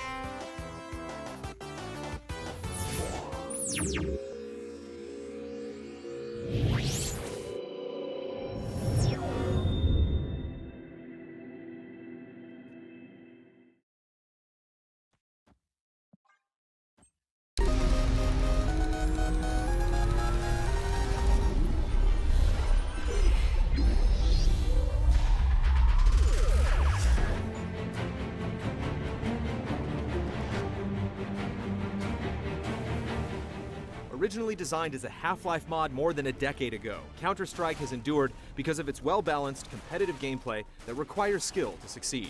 Counter-Strike Global Offensive is a revamped version of the classic first-person shooter, offering some tweaked modes on the same maps that help define the series. Those unfamiliar with Counter-Strike will find the game a more cerebral experience instead of the run-and-gun arcade-style action popularized by recent iterations of Call of Duty. In Global Offensive, there's no regenerating health, no cinematic storyline, no experience points to level up your soldier, and no unlockable kits or perks. The deterrent for dying is having to sit out and watch as the rest of the match unfolds. While this may sound disappointing to those weaned on more contemporary shooters, Global Offensive's comparatively pared-down experience is no less thrilling. The game's focus on teamwork and tactics gives the game a distinctive feel as you choose between 4 online game types as part of a terrorist or counter-terrorist faction.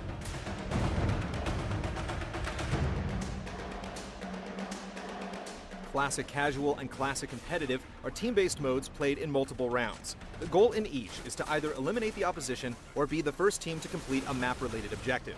Depending on the map and your faction, you'll either rescue or defend 4 hostages, or either plant or defuse bombs at 2 specific sites. While the goals in both Classic Casual and Classic Competitive are the same, the differences between the two are primarily in terms of scope.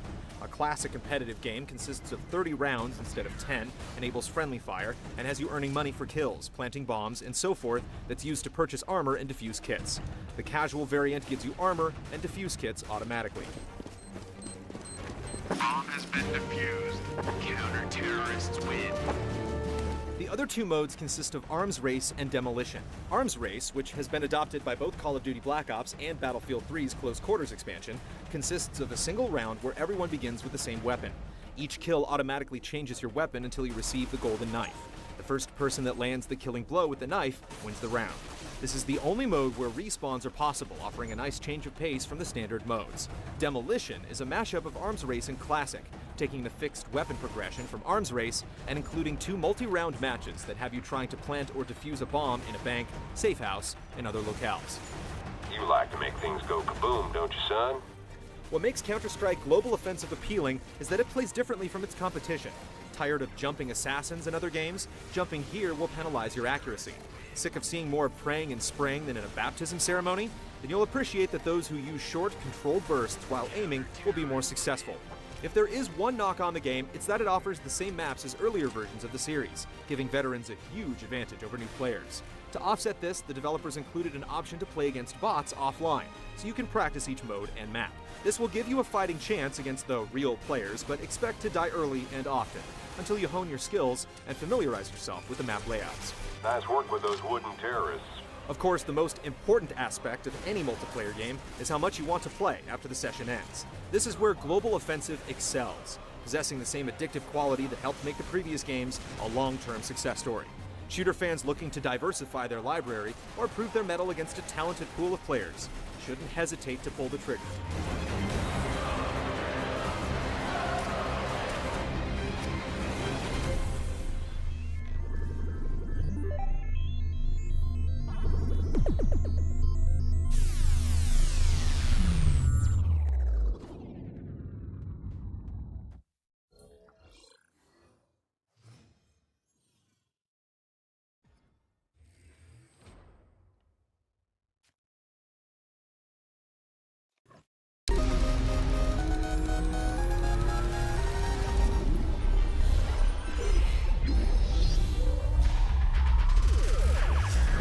To lose everything, or to become a god? To stand with us, or against us? MMOs have long lingered under the tutelage of Tolkien. Sci-fi and superheroes have sometimes had their day, but dirks and dragons still rule the roost. The Secret World champions a modern-day horror setting, while also attempting to break some boundaries by introducing puzzle-solving mysteries. It's open season on whatever's got no right to walk or crawl here. Should this secret be kept quiet, or will this occult sideshow achieve mainstream status? On my terms, not yours.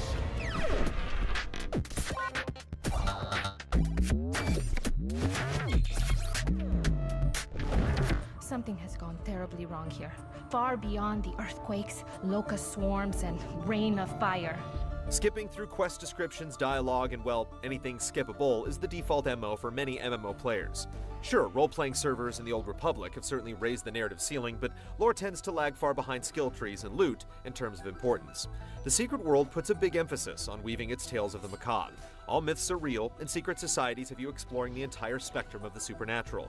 Zombies and mermen terrorize a New England town, mummies and cultists are warring in Egypt, and no classic cliché goes unmentioned. But there's someone else too. Someone with a lot of resources and friends in the highest places. Quests are delivered through long monologues and overacted but entertaining cutscenes with the earnest manner of a community theater performance. Serious matters are often sandwiched between puns, and it can take a while to find the main thread, but when it takes hold, this MMO can feel more like a single-player RPG as you race to find out what happens next. Your princess is in another castle. With places like Lovecraft Lane and callouts to other video games, The Secret World has the distinct aroma of a well-circulated internet in-joke, with collectible lore icons peppering the game's original backstories. You'll groan, smirk, and eat it up like the modern pulp it is. You'd think with all the hours I put into Left 4 Dead, they'd let me carry a gun.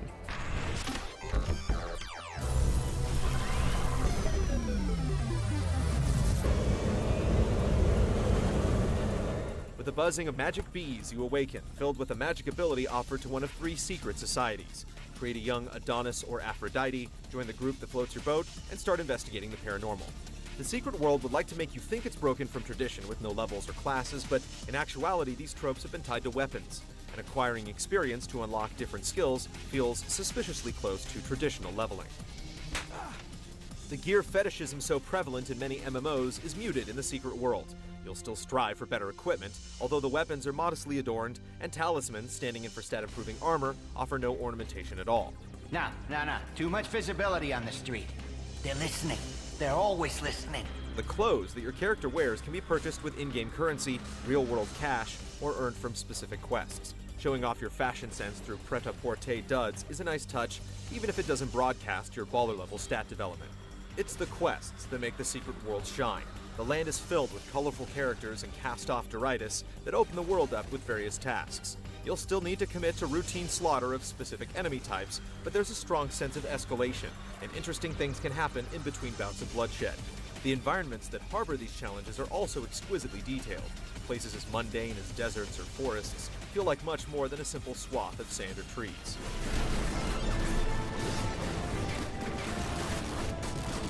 PvP has the 3 factions duking it out in one persistent war zone and 2 smaller arenas. The ongoing war can strangely feel like running laps to capture points, sometimes avoiding the other factions entirely, while the arenas favor straightforward en masse onslaughts. There's some competitive fun to be had, but this aspect of the game lacks polish and generally feels like an aside. With no PvP in the story zones, this is as good as it gets. The only other options are the under-attended free-for-all fight clubs found in each hub.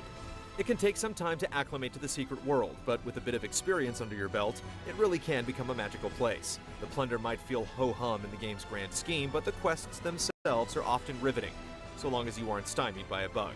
And you may be feeling some discomfort from the microchip that I grafted to your spinal column.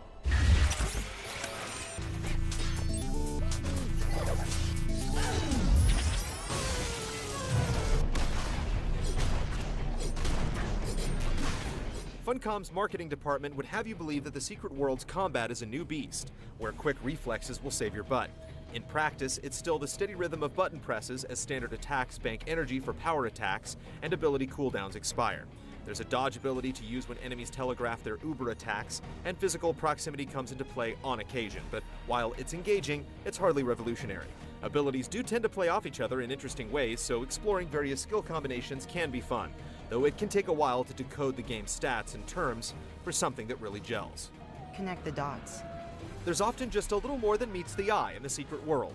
More complex missions will have you using items to break up combat, and stealth expeditions asking you to avoid it completely. Even small side jobs, often triggered by examining particular objects in the world, will feature some sort of twist. The instance dungeons focus on challenging boss battles that exhibit a puzzle-like nature and reward success with some of the game's best equipment. Investigations are where the real brain-bending takes place. Esoteric knowledge and math skills come in handy with an in-game web browser letting you research Bible verses and other clues. There's a smidge of grunt work involved, like decoding Morse code, but for the most part, the puzzles are devious and fun. I didn't actually expect that. I had thought you were dead. Beyond the brain power needed to solve the puzzles, there's surprisingly a little bit of Mario in the mix. Jumping is no longer just an impish impulse while running from point A to B. The secret world asks you to look before you leap with a carefully timed jump from time to time. There's no falling damage to worry about, and with hidden honeycombs of lore secreted away, it's sometimes worth taking a tumble. This adds a pleasant layer of exploration beyond beelining to waypoint after waypoint and accruing quests. Wandering can be its own reward. The downside to these adventures, from the smallest side mission to an epic enigma, is that many are buggy at launch, forcing you to put them on the back burner. Because the complexity of the tasks goes well beyond the typical kill 10 bunnies routine, it can be difficult to know if the quest is broken or if you're just missing something vital, which can be hugely frustrating. The first round of patches fixed some of these issues. Still expect to see a constant stream of game chatter about bugged out quest lines in the game's immediate future. 누구랑 같이 있었냐고? 이 새끼가 피 터지게 한번 맞아 봐야 입을 열겠구만 이거.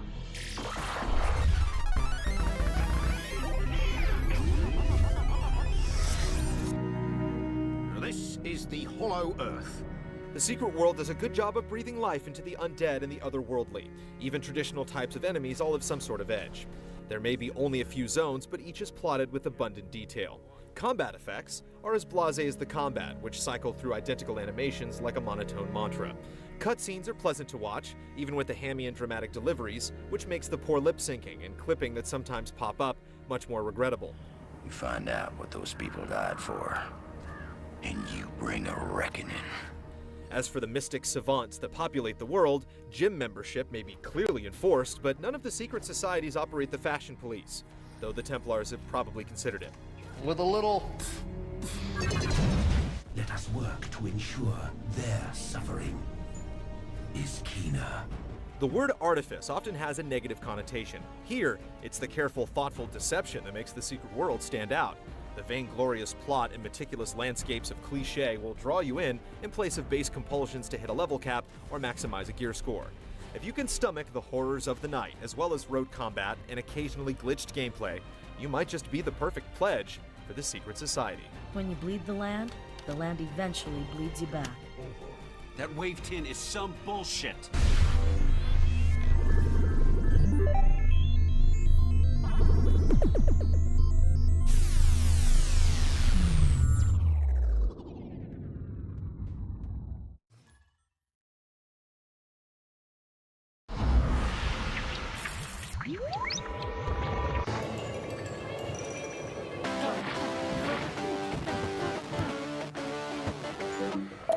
it's hard not to draw comparisons to the Portal series when discussing Quantum Conundrum. The game's creative director worked on Portal, and both games share a premise with first-person puzzling and mad science. We'd also be remiss not to mention the heavy dash of megalomania, though it's coming from a much more benign place in Quantum Conundrum. Each time was complete with a grand entrance from the brother who was in fact a professor and inventor with a profound and soaring intellect. You play an anonymous niece or nephew on a visit with Uncle Professor Quadrangle at his mansion that's really more of a laboratory. The professor is stuck in a pocket dimension and stricken with short-term memory loss, leaving it up to you to gather his technology and figure out what's going on with all that sallow science juice flowing through the manor. Foremost an excuse to shepherd you through a variety of puzzles, the paper-thin story is mainly conveyed via the disembodied professor's dull barbs and hints. I bet you wanted me to do that, huh? Mad scientist's crazy evil laugh. These puzzles have you circumventing lasers and other hazards as you make your way to the exit and onto the next room. Your uncle's weird science gives you 4 dimension-shifting abilities, controlling object densities, making them lighter or heavier in other words, slowing down time, and inverting gravity. The dimensions are introduced one by one, with little time squandered on boring tutorials, making mastery of your powers a necessity from the get-go. And go! Having all the powers at your disposal certainly makes things interesting, though the best puzzles will often deny you access to a key ability. A few scenarios will also give you the choice of which powers to use. However, the majority of the time you'll be dealing with fairly straightforward multi-step puzzles. After careful observation and perhaps a hint from Uncle, the majority of them end up feeling a bit too routine.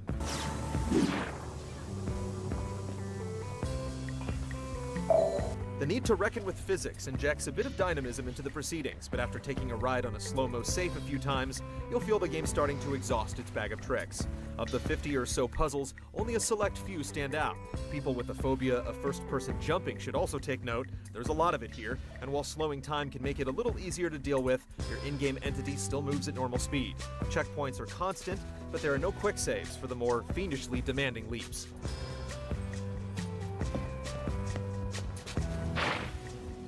Quantum Conundrum has a good bit of replay value with collectibles and challenge modes working to pad the package. With several dozen scenarios on offer, it'll certainly keep you busy if you've got a hankering for trans-dimensional brain teasers.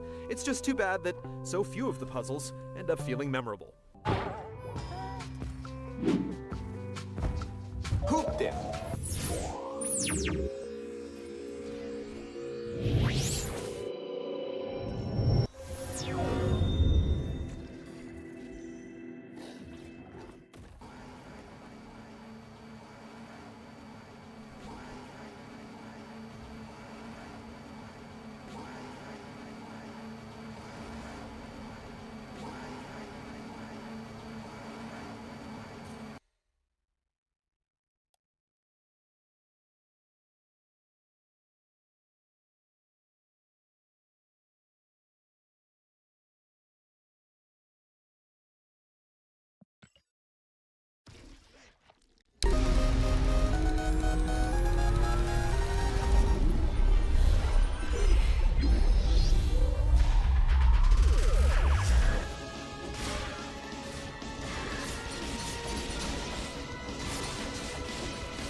The first thing you'll notice about Dust and Elysian Tale is how strikingly rendered its world is. Few games so effortlessly evoke the dreamy texture of an animated film.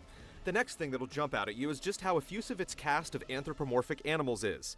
All of those beautiful sets would go to waste without an earnest attempt at cartoon pathos after all, and Dust's menagerie of talking beasts gives it their all. None more than Dust himself. Yeah, and it seems to be working. The titular protagonist is the very embodiment of the heroic enigma, equal parts gallant survivor and deadly killer.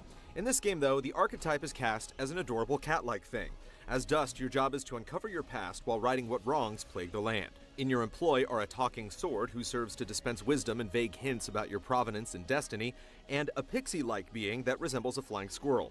Fidget, as she's called, serves the practical purpose of shooting magic. But she's much more effective at lengthy interjections through the game's abundant cutscenes. Depending on your capacity to tolerate overbearingly lovable furry things, you may find yourself wishing that Dust would stumble across one of those jars that Link uses to bottle up fairies. I'll say. They told me the box was filled with cupcakes. The script here is basically Metroidvania, with a heavy dash of side quests and a pronounced focus on flashy, spectacular, combo-oriented combat. As Dust gains new abilities to move through the world, he slides to get under tunnels or double jumps to reach distant heights. You're able to visit previously unreachable spots, typically to access treasure. You'll find plenty of items that Dust can equip, as well as components to craft upgrades and sell at shops. Though the world isn't as fine-grained as the ones you remember from the finest examples of the form, there's still plenty to uncover, and all the hidden stuff is helpfully keyed on the map. The game also does its best to push along its critical path, which makes the side quests and exploration feel especially extracurricular. Not so with the fighting. Combat in Dust tries its best to engage your reflexes as wholly as it titillates you with its balletic visuals, and the results are often intoxicating. Enemies normally come at you in sizable hordes, all the better to mow through them with your combos, toss-ups, and magic. The scheme is simple, utilizing 2 buttons in ways that are manageable while still feeling variable, allowing even for a bit of finesse with tightly timed parries. It's too bad that the vast majority of enemies feel like a pushover, merely fodder with which to inflate your combo count. This becomes increasingly pronounced as you start to level up. The few that demand you rethink your approach are easily foiled by one gimmick or another, a parry usually, or a full tilt unleashing of Fidget's startlingly powerful magic. Still, few developers have gone broke betting on our capacity to be mesmerized by flashy combat. Illusory as their depth may be, the game's fundamentals will propel you easily enough through the 10 polished hours it'll take you to see it through. If you're game for a striking take on the classic side-scrolling adventure, albeit one populated by a cast of urgently self-serious talking animals, you could do much worse than Dust Elysian Tale. I can't take any more of this.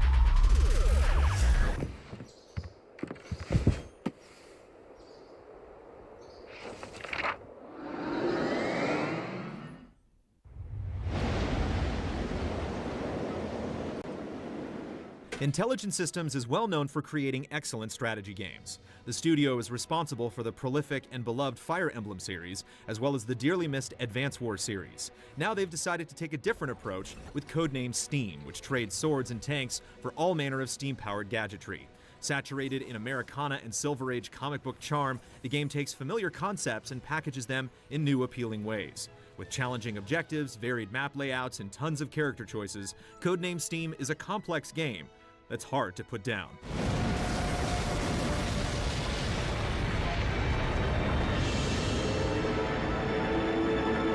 The STEAM acronym stands for Strike Team Eliminating the Alien Menace, and it tells you almost everything you need to know.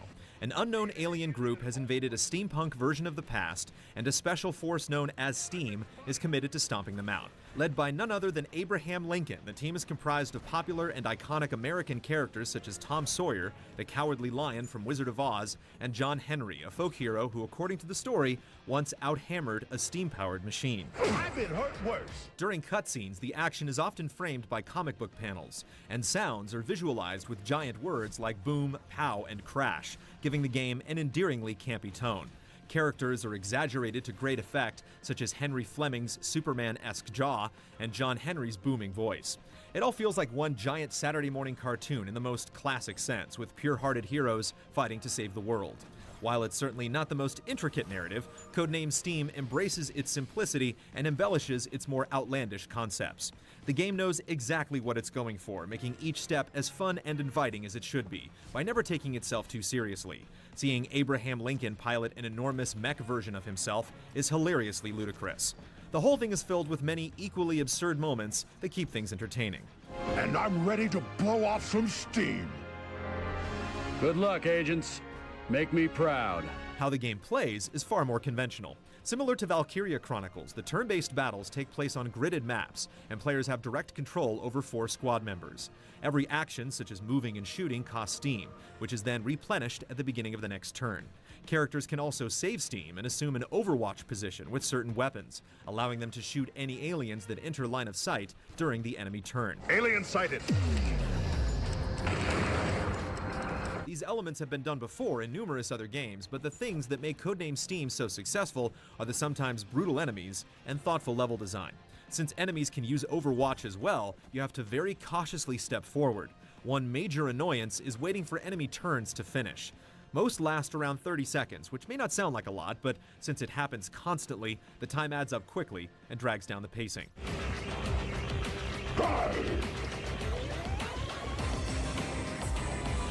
The layout of each mission encourages carefully considered tactics. Some missions take place in crowded environments where it's easy for aliens to hide in corners and catch stray squad members by surprise.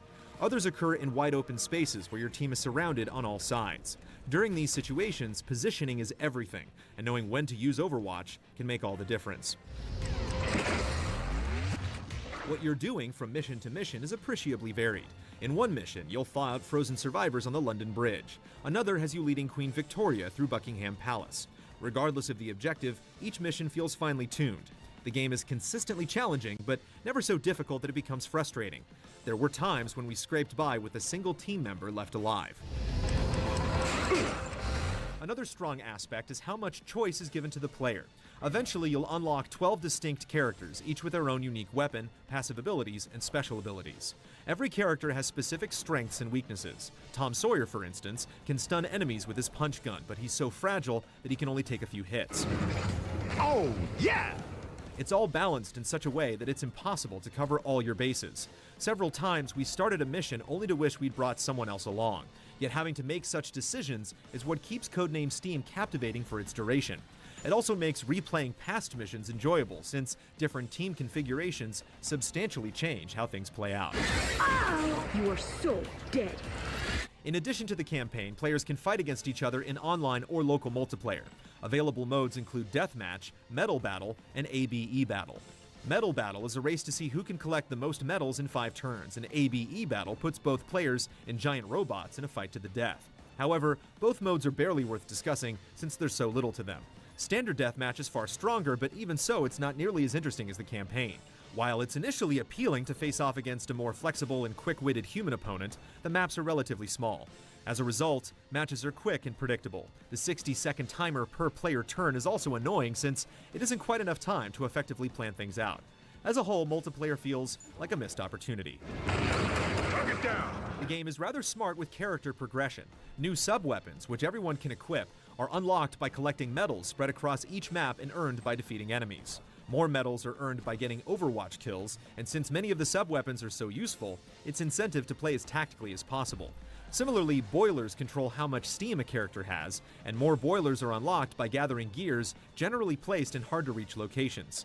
You'll have to decide whether or not a gear is worth it, since the effort will more than likely put you directly in harm's way. Beyond adding an interesting risk and reward dynamic, the gears also make exploration matter in a very tangible way. Time to show my steel. Those with an older 3DS and without a Circle Pad Pro will have to use either the stylus or face buttons to look around. Both are less than ideal and can make things like headshots occasionally difficult. That being said, we found the face buttons preferable in most situations. The extra nub on the new 3DS XL and the Circle Pad Pro are even better, but expect to still struggle a bit in certain situations. Hold on, we're on our way. Another issue is that it's sometimes difficult to gauge how characters or enemies will react in certain situations. It's unclear what the range is for enemy Overwatch attacks, leading to instances where you take unnecessary damage because you lacked information. Also aggravating is when your characters use Overwatch and are staring straight at an enemy, but fail to hit them. There's probably internal logic governing these decisions, but since that isn't always clearly communicated, it can put you at a disadvantage. No time to explain. We must hurry. Yet ultimately, Codename Steam represents an exciting new direction for intelligent systems.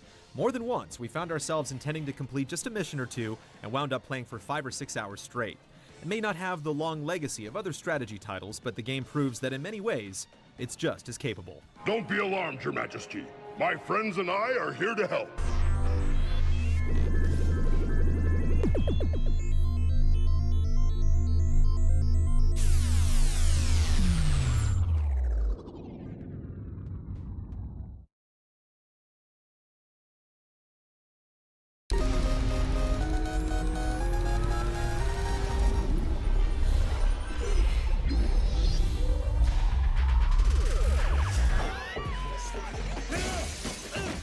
open-world crime drama that almost missed its chance. Sleeping Dogs was set to be the third act of the true crime series, but was dropped by Activision and spent half a year in purgatory before being scooped up by Square Enix. Reincarnated and ready for chaos, is Sleeping Dogs worth a few of your waking hours? I can't believe she's real. Oh, Ricky. She's too perfect to be real.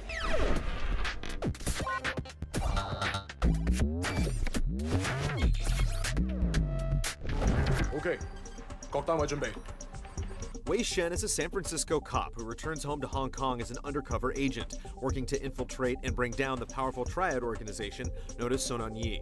As he's pulled deeper into the criminal world, he soon finds his loyalties tested and his moral compass wavering. The game takes a lot of baby steps into the criminal underworld before it gets going, but about halfway through, things turn into something like a vaguely enjoyable, freewheeling genre flick. But with all the major players actively trying to screw each other over, it's never quite clear who the Sleeping Dogs are intended to be. Dead Dogs may have been a more appropriate title. Oh. yeah, I speak English. I kind of guessed. Wei may play fast and loose with the rules, but Sleeping Dogs follow standard open-world procedure.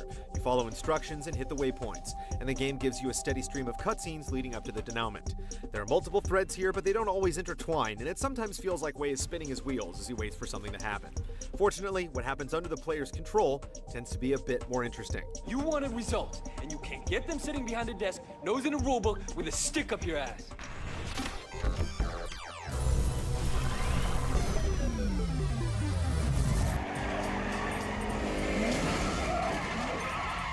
Sleeping Dogs feels a bit wild, but it doesn't buck tradition when it comes to world design, dropping you into a classical GTA-style open environment where you're encouraged to have a good time and willfully disregard any laws concerning public safety. The world is your playground, but as in other open-world games, if you want to experience everything the game has to offer, you'll have to accept your lot as a glorified errand boy. When you're on the clock, you'll alternate between taking orders from and doing favors for your police bosses and triad superiors. You'll brawl, shoot, dive, and shop as required. Off the clock, you're free to cause mayhem or search for collectibles, perhaps kowtowing in front of mystical oriental health shrines in hopes some compassionate bodhisattva might bless you with a larger health meter. There's a lot to do here, and multiple upgrade paths ensure that you continually grow more powerful and gain new ways of interacting with the world. Wait, why don't you take King out in the town and show him around? Yeah, anytime. Gaining face by doing favors, winning races, and dating girls confers perks like a personal valet that delivers a car directly to your location. Completing missions and side activities like drug busts earns you experience toward triad and cop points you cash in for tricks of the trade. And you'll encounter a kung fu master who gives advanced martial arts lessons in exchange for rare animal statues. Okay, yeah, that'd be really great. Moment to moment, you can use your wardrobe to express yourself or get bonus experience, and stopping for a bite to eat or a massage will give you a temporary boost. Ricky, to blow off a little steam. It all goes down in a weirdly fictionalized Hong Kong that resembles a violent, supersized theme park. Might as well call itself Hong Kong Land. The concentrated layout makes for fast and fun commuting, but while real names are used, the geography is completely fabricated. And while you will hear a few Cantonese phrases, the official language is theatrical, heavily accented English. Ah, brother. So true, so true. Goofy humor, questionable authenticity, and a fuzzy sense of time and place cook up a soft-boiled caricature of a city that doesn't really jive with the hard-boiled storytelling. Even so, this substantial chunk of game world turns out to be a highly enjoyable place to tool around and cause mayhem.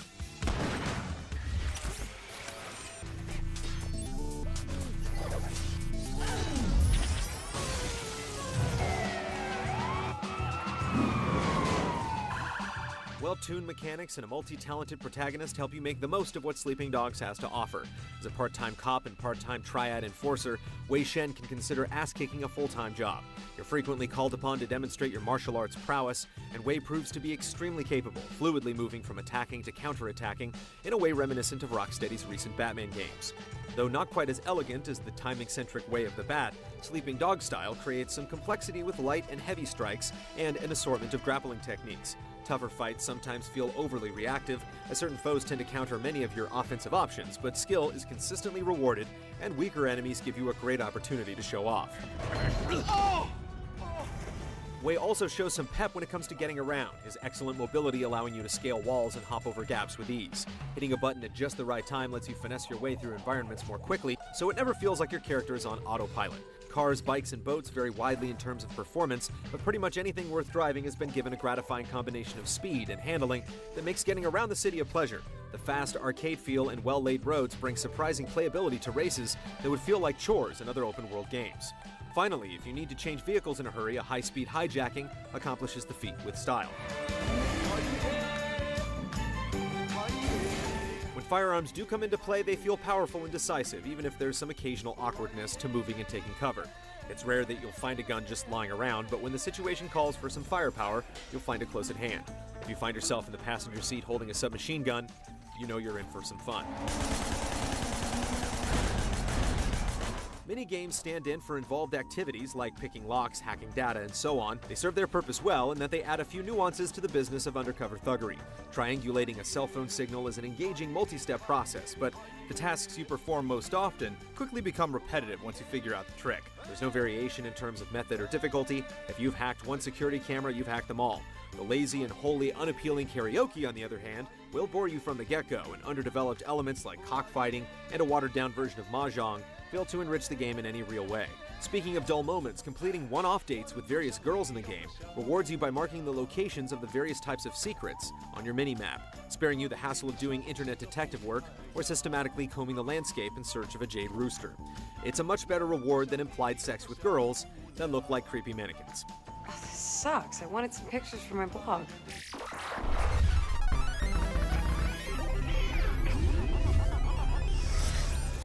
I need a car.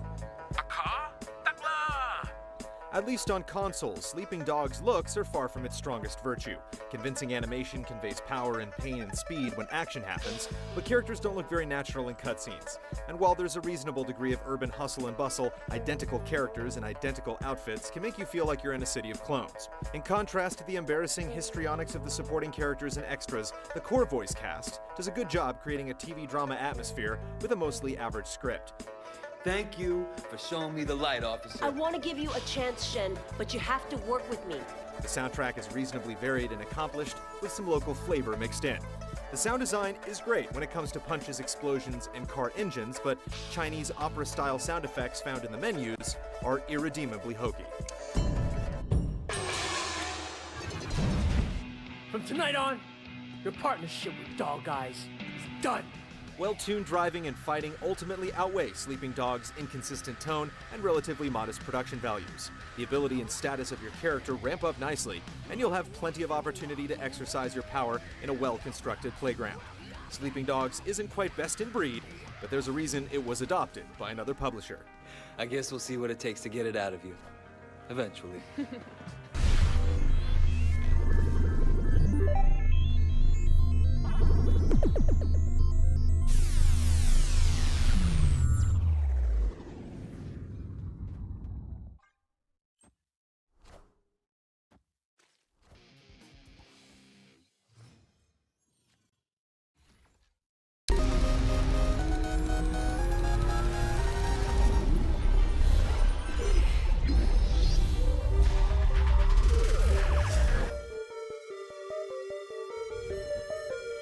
When Sins of a Solar Empire first burst onto the real-time strategy scene in 2008, it conquered the hearts of thousands with its unique mix of civilization building and real-time space battles. 4 years later, it's still one of the best strategy experiences available on the market, and Rebellion steps up the already impressive ante with new ships, graphical updates, and an armada of tweaks. As a standalone expansion, it's the perfect package for newcomers, but are these features enticing enough for veterans to join the Rebellion?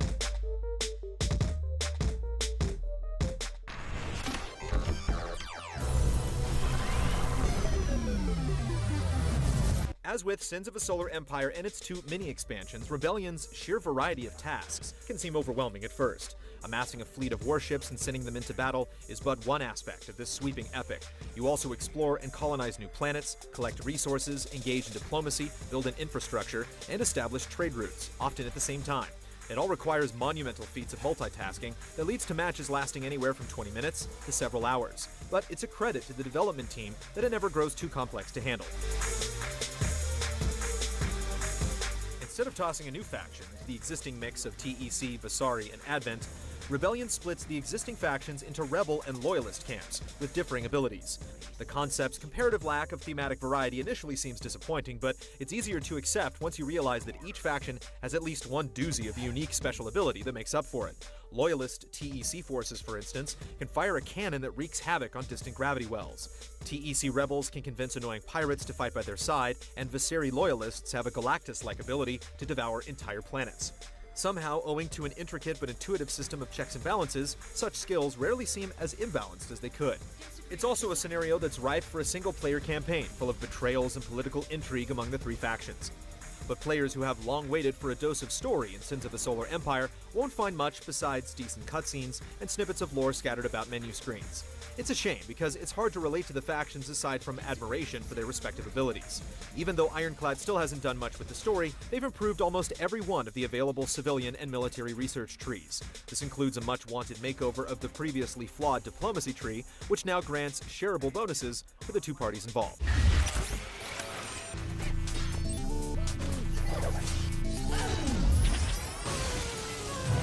If you're new to Sins of a Solar Empire, keep in mind that its gameplay is every bit as complex as it sounds. A new set of extensive tutorials and one of the most intuitive user interfaces in strategy gaming softens Sin's learning curve a bit, but you'll still want to get comfortable with the robust, single-player skirmishes before you jump online and battle with the veterans. Just be prepared for what feels like an inconsistent AI. While the brutally intelligent AI in Sin's previous releases felt perfectly balanced, the AI in Rebellion often vacillates between ridiculously easy to ridiculously hard.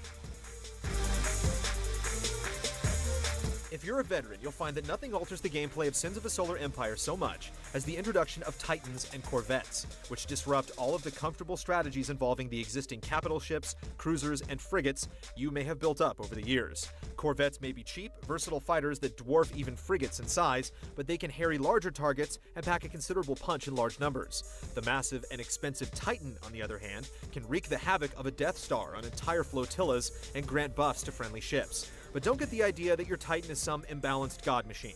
As with almost everything else in Sins, you'll need to allow a lot of time for your faction to build its own version of these plotting dreadnoughts. Even then, Titans don't get powerful until they've engaged in many battles, and you can usually count on your enemies bombarding the construction platform until the moment it's finished. After all, if you're playing another player, they're constantly warned of your Titan's imminent completion via a timer. It's little touches like this that make Rebellion more enjoyable than its predecessors, particularly since they add an extra element of tension to the franchise's comparatively slow pace of gameplay.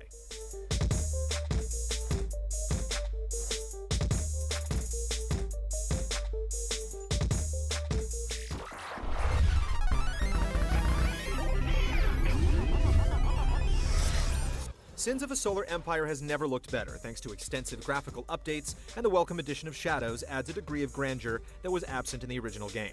Zoom in far enough on your fleet's battles, and the combined shadows and new higher resolution textures allow combat to achieve something approaching cinematic intensity. It's even better when you turn off the interface and sit back and watch the carnage you've begun. That's not to say that Sins as a whole isn't starting to look its age after 4 years, but the models have aged well nevertheless, and any further tinkering might have ruined the ease with which you can zoom in on ships and then zoom out to a full view of the system. Unfortunately, the sound apparently hasn't received much attention at all, and it's regrettable that Ironclad didn't at least work in some more music among the merely passable voiceovers and sound effects. Make no mistake, Rebellion is every bit as fun as its predecessor, and its additions provide the best experiences the multiplayer mode has seen to date. If you've never experienced Sins of a Solar Empire before, you'll find no better entry point than Rebellion. But if Rebellion commits any sins of its own, it's in the $40 price tag, which seems excessive for an expansion that will almost certainly strike its loyal fans as little more than a meaty content patch. If you're willing to take the financial plunge, however, you'll find that Ironclad has pulled off the rare feat of fiddling with the classic's gameplay without leaving behind the feeling that something was lost in the process.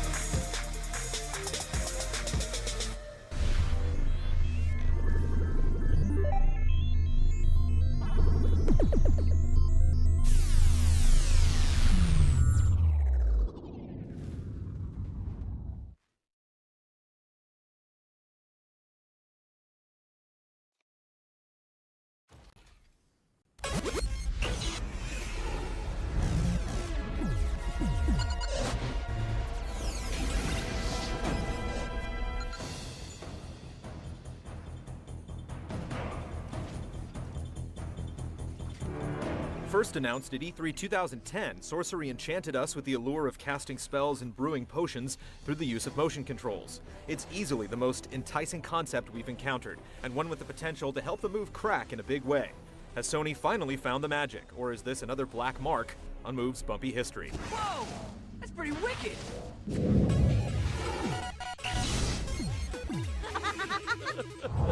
My mother is Lady Everfair, the queen of the fairy realm. In Sorcery, you play the role of a young apprentice named Finn, who's studying under the tutelage of Master Sorcerer Dash. One day when Dash is out on errands, you go against his wishes and ruin a powerful potion the old man had been working on. Taking the advice of your feline companion Erline, the two of you set off to find the ingredients to concoct another brew before Dash returns. However, soon into the excursion, a powerful witch breaks free and threatens to destroy mankind. Feeling the rush of finally being on a real adventure, Finn and Erline team up to stop her before it's too late. Make for the docks! We have to find Dash! Sorcery starts off on a lighthearted note, but it soon takes a turn for the dramatic and delves into darker themes. Its fairy tale story, full of wonder and adventure, will appeal to those of all ages. The writing ultimately holds the plot back from reaching its true potential, but the story is worth seeing through to the end nonetheless. Whoa! Look at me!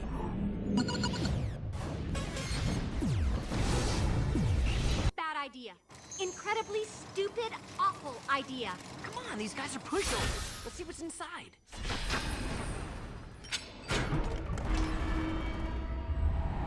Your quest to save the kingdom whisks you away to a fantasy world where you'll fight increasingly more difficult creatures.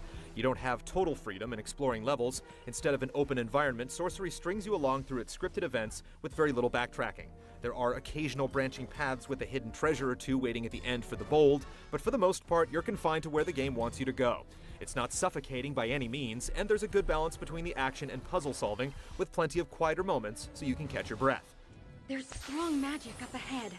I can feel it. As an apprentice, you start off with limited skills that lack much variety, but over the course of the game, you'll obtain power-ups that grant you new elemental abilities. Your spells aren't the only thing that can evolve either. You can permanently increase certain passive abilities by tapping into the game's alchemy system, which allows you to brew potions using raw materials you've collected. The system works much like a skill tree you'd see in an RPG, and new potions are only available after you experiment with the ingredients, which is sure to appease the curious.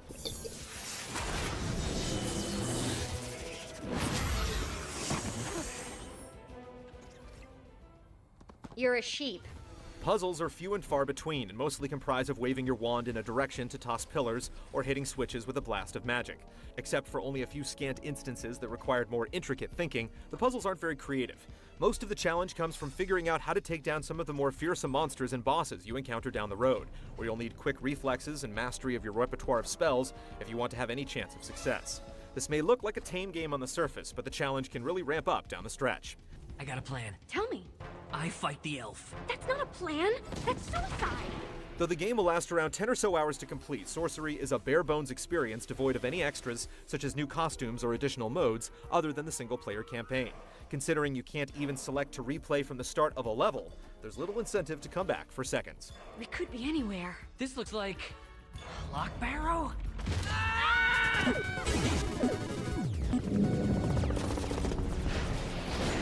Hurry! We don't have much time. Sorcery puts the move to good use, incorporating very basic gesture-based controls to cast the spells that let you take out enemies, solve puzzles, and make your way through treacherous landscapes. Producing magic is easy enough. Simply flick your wrist to conjure up elemental attacks, and make circular motions to change the precise nature of your spell. Shaking your controller like a maraca gets tiresome, but when you finally unlock new elements, you can combine these spells in real time to produce more powerful attacks. This is where the game is at its best, and there are ample opportunities to take advantage of mixing magic to beat the odds. The fire! The fire is coming for us all! It all works well when you're given enough time, but in the midst of the chaos when you're being assaulted by multiple foes, it's too easy to slip up and cast the wrong spell. There is a slowdown mechanic in place when trying to change elements, but often it's not adequate, and it doesn't help that the move doesn't always accurately register your motions, leading to some unintended consequences. It's a nuisance, but the problem never spirals out of control enough to ruin the experience. With a bit of patience, it's easy to overcome the learning curve and enjoy the motion controls. The rest of the motion-based actions work perfectly fine, whether it's trying to solve a puzzle with directional swings, or brewing a potion by shaking the controller, or making a stirring motion. It's a cut above what you'd find in other similar games, like the recent Harry Potter entries, but it doesn't get so complex that you feel overwhelmed, and most importantly, wishing you had a way to engage the game with traditional controls. Stop talking and be on your guard. Look at the birds. We can fly. The scenic vistas of Sorcery range from the bright and cheery countryside to the dark and gloomy ruins and forests. Environments are diverse and draw you in, but the sometimes goofy animations of Finn and the rest of the cast will slap you back to reality. The game tends to chug along every now and then, even though the visuals hardly push the envelope. The banter between Finn and Erline has its moments, and the score is comprised of thundering battle themes and mellow fantasy tunes that appropriately set the mood. There was no other way. I let the years slip by, hiding from danger, when I should have run out to meet it. Sorcery embraces the move's functionality to deliver something only possible with gesture-based controls, even if they're still not quite optimal. It's unfortunate that Sony couldn't muster a more complete package with extra content and incentive to come back after completing the single-player mode.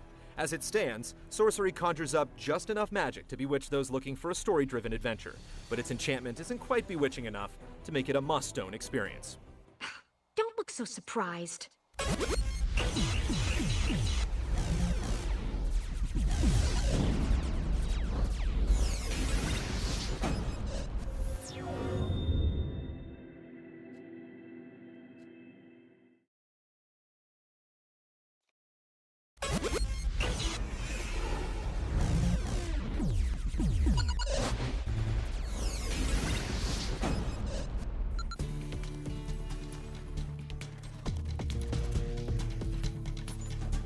The Ghost Recon franchise cut its teeth on tactical squad-based warfare on the PC, but only once it brought the formula to the consoles did it become a hit.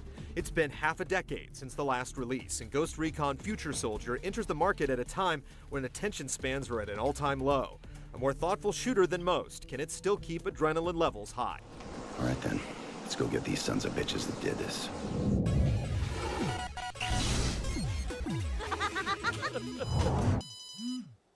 Predator, get out of there! Get clear! Get clear! Move! Things start off interestingly enough as a bomb goes off in Nicaragua, killing several U.S. soldiers. What begins as a hunt to find the perpetrator quickly turns into hackneyed globetrotting with a squad full of military caricatures called the Ghosts. The plot practically decapitates itself. Since you're always looking for the bad guy, a clear villain is never established. Thugs and scumbags come and go, but there's no sense of cohesion between each level. Some of the cutscenes aren't quite bad enough to be good, and some surprisingly lack authenticity. One scene has the Ghosts rescuing a hostage without ever checking under the hood to see if they have the right person.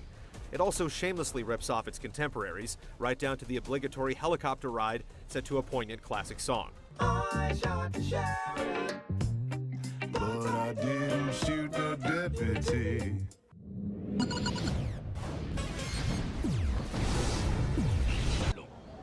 Idiota. Future Soldier's campaign is split into chapters with fairly frequent checkpoints. While the path is relatively straightforward, there's enough space in the level design to provide some latitude in how you handle each conflict. With no narrative to drive you forward, it amounts to a gussied-up tutorial that teaches you the ins and outs of the exhaustive collection of gear and guns. 6 missions in, the bag of tricks is pretty much emptied, and the remainder of the campaign drags. You can work through it with 3 friends online, but it doesn't make the last half of the game any more enjoyable. Like many recent shooters, it appears that the majority of development resources have been spent on multiplayer. You won't find any deathmatch or capture the flag modes here. In fact, the variety falls well short of the standard set by 2007's Advanced Warfighter 2. It's all about objective-based skirmishes across 10 different maps. There are 4 different game types, but save one, they're all different spins on capturing and defending. The exception has both teams trying to carry a bomb to a blast site to detonate it. Guerrilla is its take on Horde mode for up to 4 players, and it also focuses on capturing and holding. There's a leveling structure that strikes a nice balance between work and reward. Occasionally you're given a choice between 2 free weapon attachments, but you have to earn the rest. At each level reached, you're rewarded with attachment points for each of the game's 2 factions. You can then spend these in the gunsmith interface to unlock every part and parcel of a gun's construction. From muzzle to butt, you can build the ultimate weapon. Aside from being extremely slick, the exploding interface actually teaches you how a gun is constructed, and how each component influences its abilities. So they actually got those working. Not bad. Community is important in games like this, and it does a great job of keeping you wired into how your friends are playing. You can even send or accept challenges. And while the campaign is limp, the multiplayer has immense staying power for those who enjoy a more tactical bent.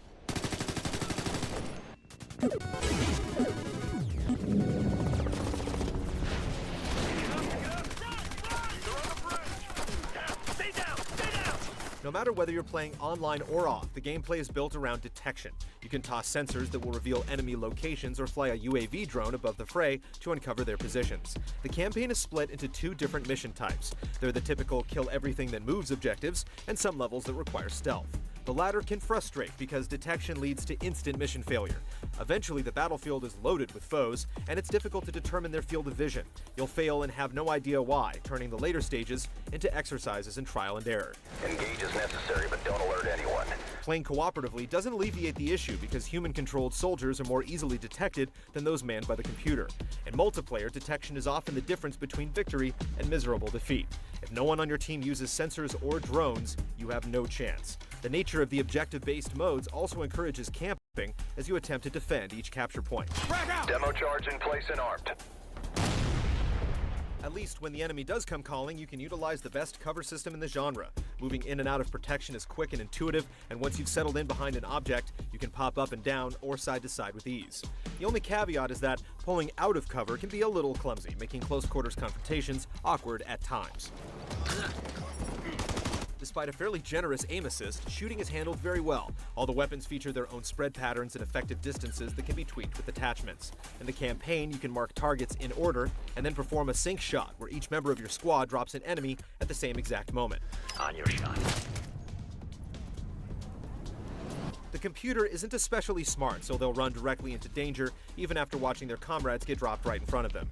Your teammates fare a little better, aided by the fact that the enemy almost never detects them. They can navigate the environment to find a clear shot, and they are actually effective at felling foes on their own.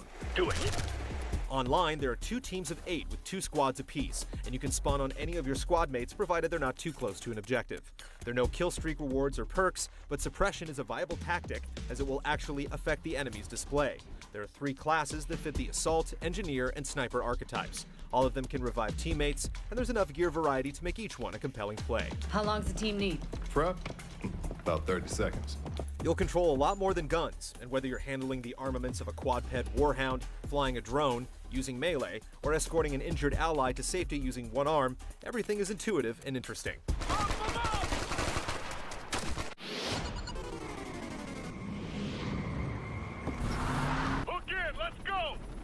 Future Soldier cut some corners with its presentation, but its visuals still hold their own. The filters used for optics look great, the levels feature a nice variety, and it manages to create a lot of tension. The HUD has entirely too many things to address, yet it never looks cluttered or becomes confusing or distracting. Textures get a little dicey up close, some objects could use an extra polygon or two, and the set pieces lack polish, but it runs at a steady rate, and there are plenty of objects to duck behind. The voice acting isn't particularly good, but it's not helped by the writing, while the music fails to make much of an impression. Let's get it together. Let's go, gentlemen. I don't like being on the ground. If you buy games for the single-player experience, it's hard to recommend Ghost Recon Future Soldier. Once you hop online, it's a different story, as the tactical, objective-driven modes manage to fill the 5-year void left since the release of the superior Advanced Warfighter 2. It's heavily reliant on teammates who are willing to play specific roles, but with a group of dedicated soldiers, it's a war that you'll want to keep fighting.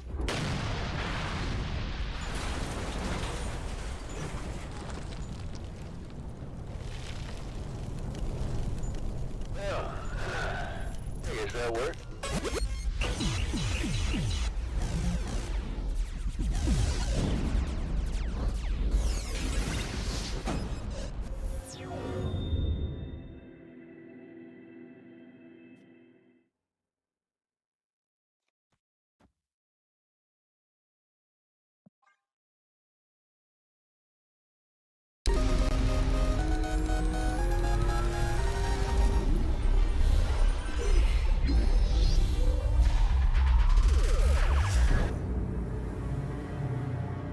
One day, I will think of this as just another job. After all, this is what I do. After 6 years of downtime, Agent 47 is back on the job in Hitman Absolution. Given the sizable gap between installments, it's only logical that IO Interactive would change up the pattern for 47's first real next-gen contract. Do the results make any meaningful contribution to the stealth genre, or should this killer have remained underground?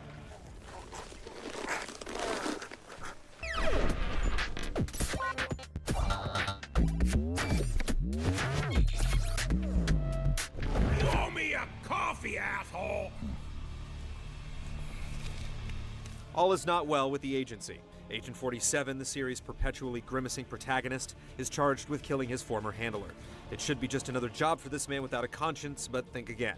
When things fail to go exactly as they should, the silent killer goes on the lam, evading the clutches of a vast conspiracy, while simultaneously working to dismantle it, hit by hit. Go with God, motherfucker. Hitman Absolution is heavy-handed with the cutscenes, and it's not a good look. The story aims for some kind of schlocky, transgressive thriller, fumbling all the way through with ridiculous characters and an obnoxious script. Slumming it is a voice cast full of notables including Steven Bauer, Vivica Fox, and Tracy Lords. You get the feeling that the story is an all-in proposition for IO Interactive. It's unfortunate that it's good for little more than some laughs at its expense. Tough guy? Stop it! Come on, man, you tough guy? Come on. Come on, you tough guy? Come on, man! No! Come on! Okay, I'll show you!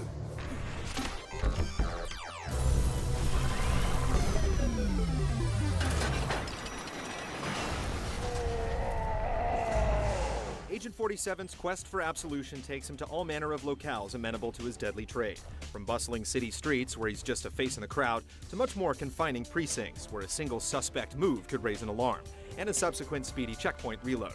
The best levels in the game are the wide-open ones, where you have a measure of choice as to how you'll take out your targets. These usually involve a surreptitious and exhilarating casing of the joint in order to identify where specific designer-designated accidents can befall your quarry.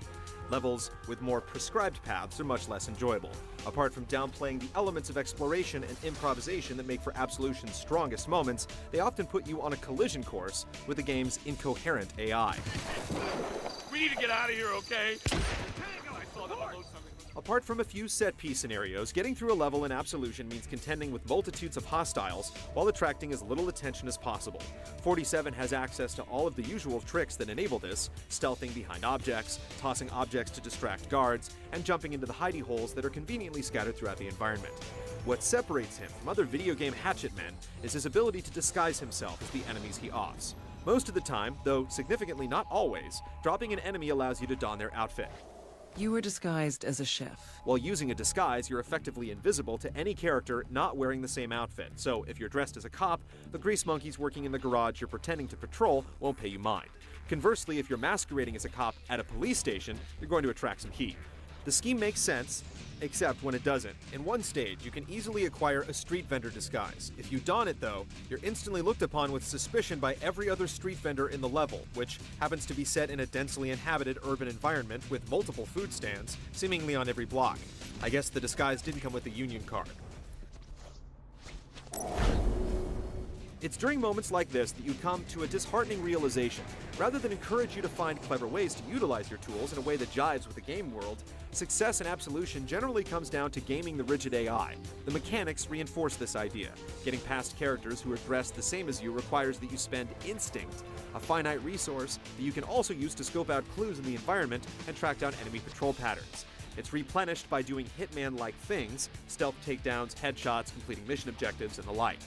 When activating instinct to fool enemies, 47 puts his hand to his face, as if trying to avoid an undesirable acquaintance. It works as long as you have instinct in your pool, but frankly, it feels like cheating. Hands over your head. Whoa, whoa, whoa. Easy now. Put the weapon down. Meanwhile, things that you'd feel ought to land you in hot water often have zero repercussions. When playing on normal difficulty, brazen takedowns done in what seems like plain view of enemies will frequently go unnoticed. Hurling an item to distract a guard in a trajectory that has the object whizzing past their head will result in them investigating the spot where it landed rather than its obvious source. Playing on higher settings make things more challenging, though not any more natural. Due to accelerated enemy reaction times, merely exiting cover for a split second is often enough to bring Armageddon down upon you. Oh my god! Oh! The scattershot distribution of checkpoints actively discourages experimentation in a game that simply cries out for it, especially in the more open levels. It's quite likely that the course you choose will cause you to miss what few checkpoints exist. Failure in these cases means a tedious retread, particularly if you've completed any mission objectives prior to death. Getting a truly satisfying signature kill in Absolution inevitably involves a whole lot of waiting, and having to redo something that you feel like you aced the first time is immensely deflating. Let's get it together, bitches. Contracts mode is a bright spot, if only because human creativity works to accentuate the game's open-ended elements. It allows players to craft custom challenges for the online community by actually playing through individual levels and designating specific targets and conditions. When designing a contract, the game records who you kill, how you killed them, how long it took, what outfit you wore, and how you escaped the scene. Challengers are then rated based on how quickly they get through your contract and how closely they match your methods, earning points to spend on weapons, upgrades, and disguises.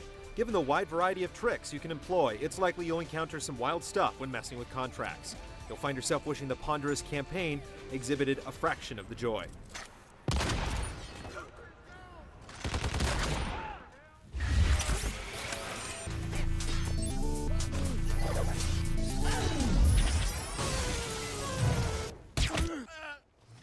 As a killer with a perfectionist streak, Agent 47 lives and dies by the numbers. That is, his overall rating, tabulated at the end of every mission. However, this system, which is intended to encourage deliberate and clean play, ends up feeling like a nagging scold. 47 is skilled indeed, but whenever you neutralize someone that isn't a designated target, you're docked points. There are degrees, of course. Non-lethal takedowns cost you less, and the penalties are actually negated if you successfully hide bodies. But in practice, trying to play the way the game seems to be instructing you to feels exceedingly tedious.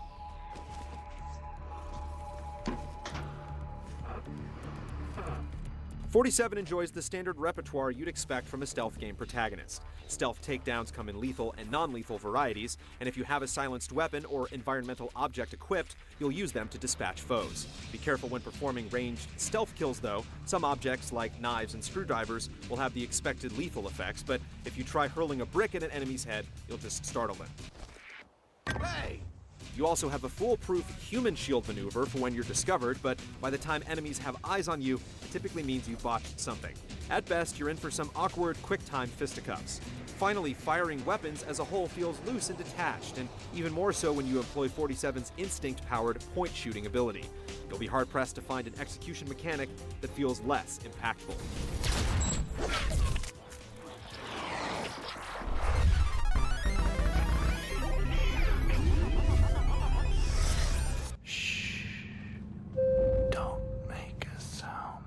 Hitman Absolution is nothing if not distinctive. When the world is awash just so with bloom and saturation, you'll feel like you're really inhabiting the profane, schlocky world that the narrative is clumsily grasping for. The more crowded environments feel earnest and believable, at least until cops start firing indiscriminately into crowds. The characters, meanwhile, walk an interesting line between a dark, near-cartoonish style and a squint-your-eyes realism that almost works. With his inhumanly smooth pate and unchanging look of serpentine determination, Agent 47 looks like the most conspicuous man in the world, regardless of whoever he might be disguised as. Don't stop.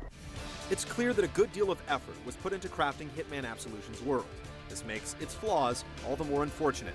Rather than encourage you to engage this striking world as a real place with coherent rules and consequences, you're asked to internalize its shortcomings and game them mercilessly. When it truly makes good on the open world stealth thing, it certainly has its moments, and nowhere is this more evident than in the contracts mode. But even in these cases, its flaws are merely papered over. If you mean to accept this contract, bear in mind the numerous potential complications. Go back to your dirty place and shoot yourselves! Go away! Go away! Go away!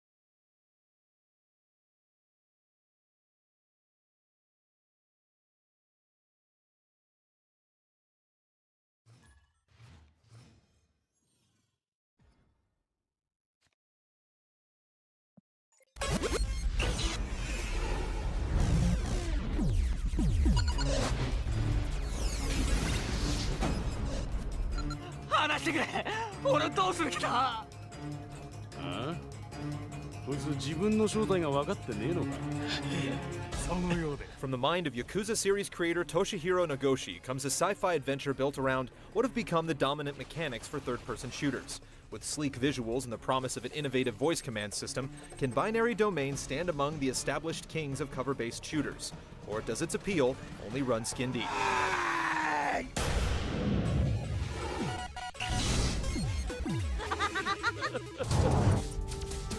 Without backup? Trust me, we'll figure it out. In Binary Domain's world, robotics technology is commonplace, with the industry fully controlled by two rival companies, the Japanese Amada Corporation and the US-based Bergen. Tensions rise between the two when a humanoid robot called a Hollow Child causes an incident at Bergen headquarters. In response, a squad of international robot technology agents, led by protagonist Dan Marshall, is covertly deployed to Tokyo to investigate Amada's potential involvement. Welcome to Japan, brother.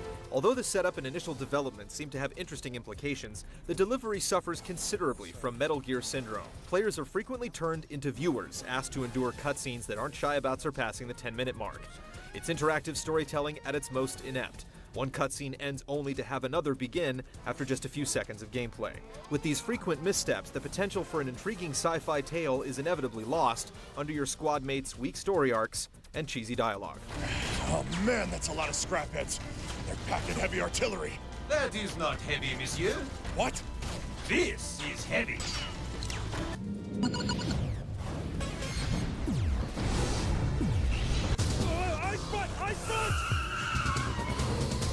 The futuristic city of Tokyo is host to a variety of locations for you to run, roll, and shoot through.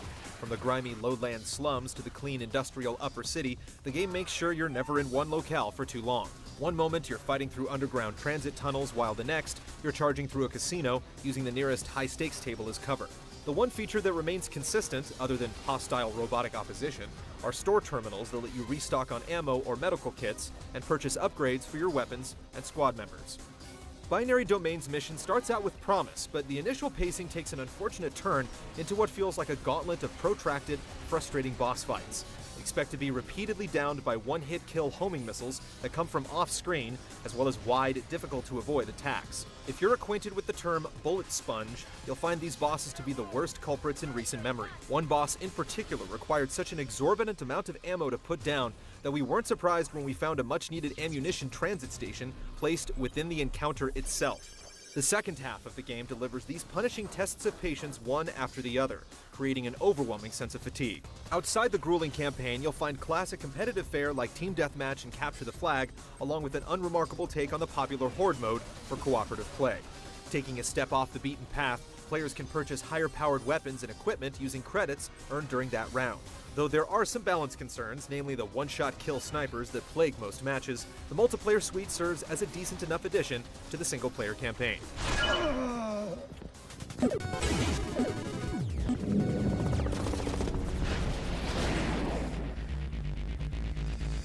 Those familiar with cover-based shooters will have no trouble jumping into Binary Domain.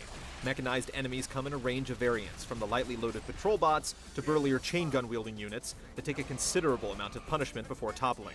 Being fully destructible, enemies can be dismembered Dead Space style, which encourages a welcome bit of strategizing as to where you aim the barrage of bullets. While there's always the option to chip away at armor plating until there's nothing left, shooting out the legs of an enemy to watch it crawl around the battlefield, or blasting off one's head to make it a danger to nearby allies is immensely gratifying.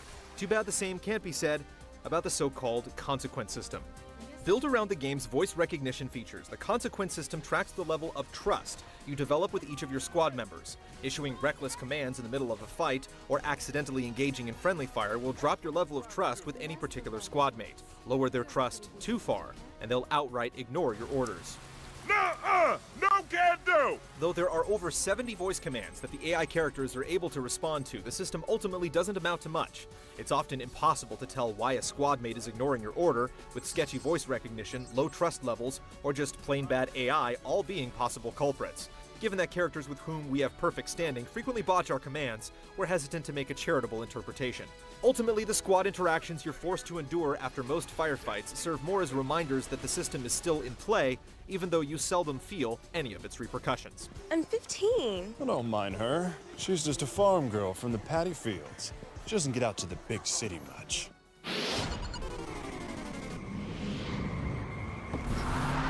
Hold your fire! They're not Japanese! Though you'd never call it cutting edge, the environments and animations that bring Binary Domain to life are memorable nonetheless. The environments embrace the cyberpunk aesthetic, resulting in a believable rendition of a futuristic Tokyo. If you pay attention while the lead is flying, you'll catch cool details aplenty, especially when it comes to the robots themselves, who have a tendency to crawl tenaciously towards you regardless of how wrecked they might be. Again, it's not going to knock your socks off, but Binary Domain has some nice moments. Yeah, I'm fine, bro. This ain't nothing.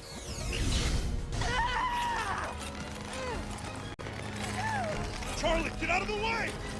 Binary Domain puts its best foot forward, but the experience steadily unravels, failing to make good on its potential. The gameplay is sound at its core, but suspect AI, plotting boss fights, and a heavy-handed plot all stand out as flaws that should have been eliminated before mass production.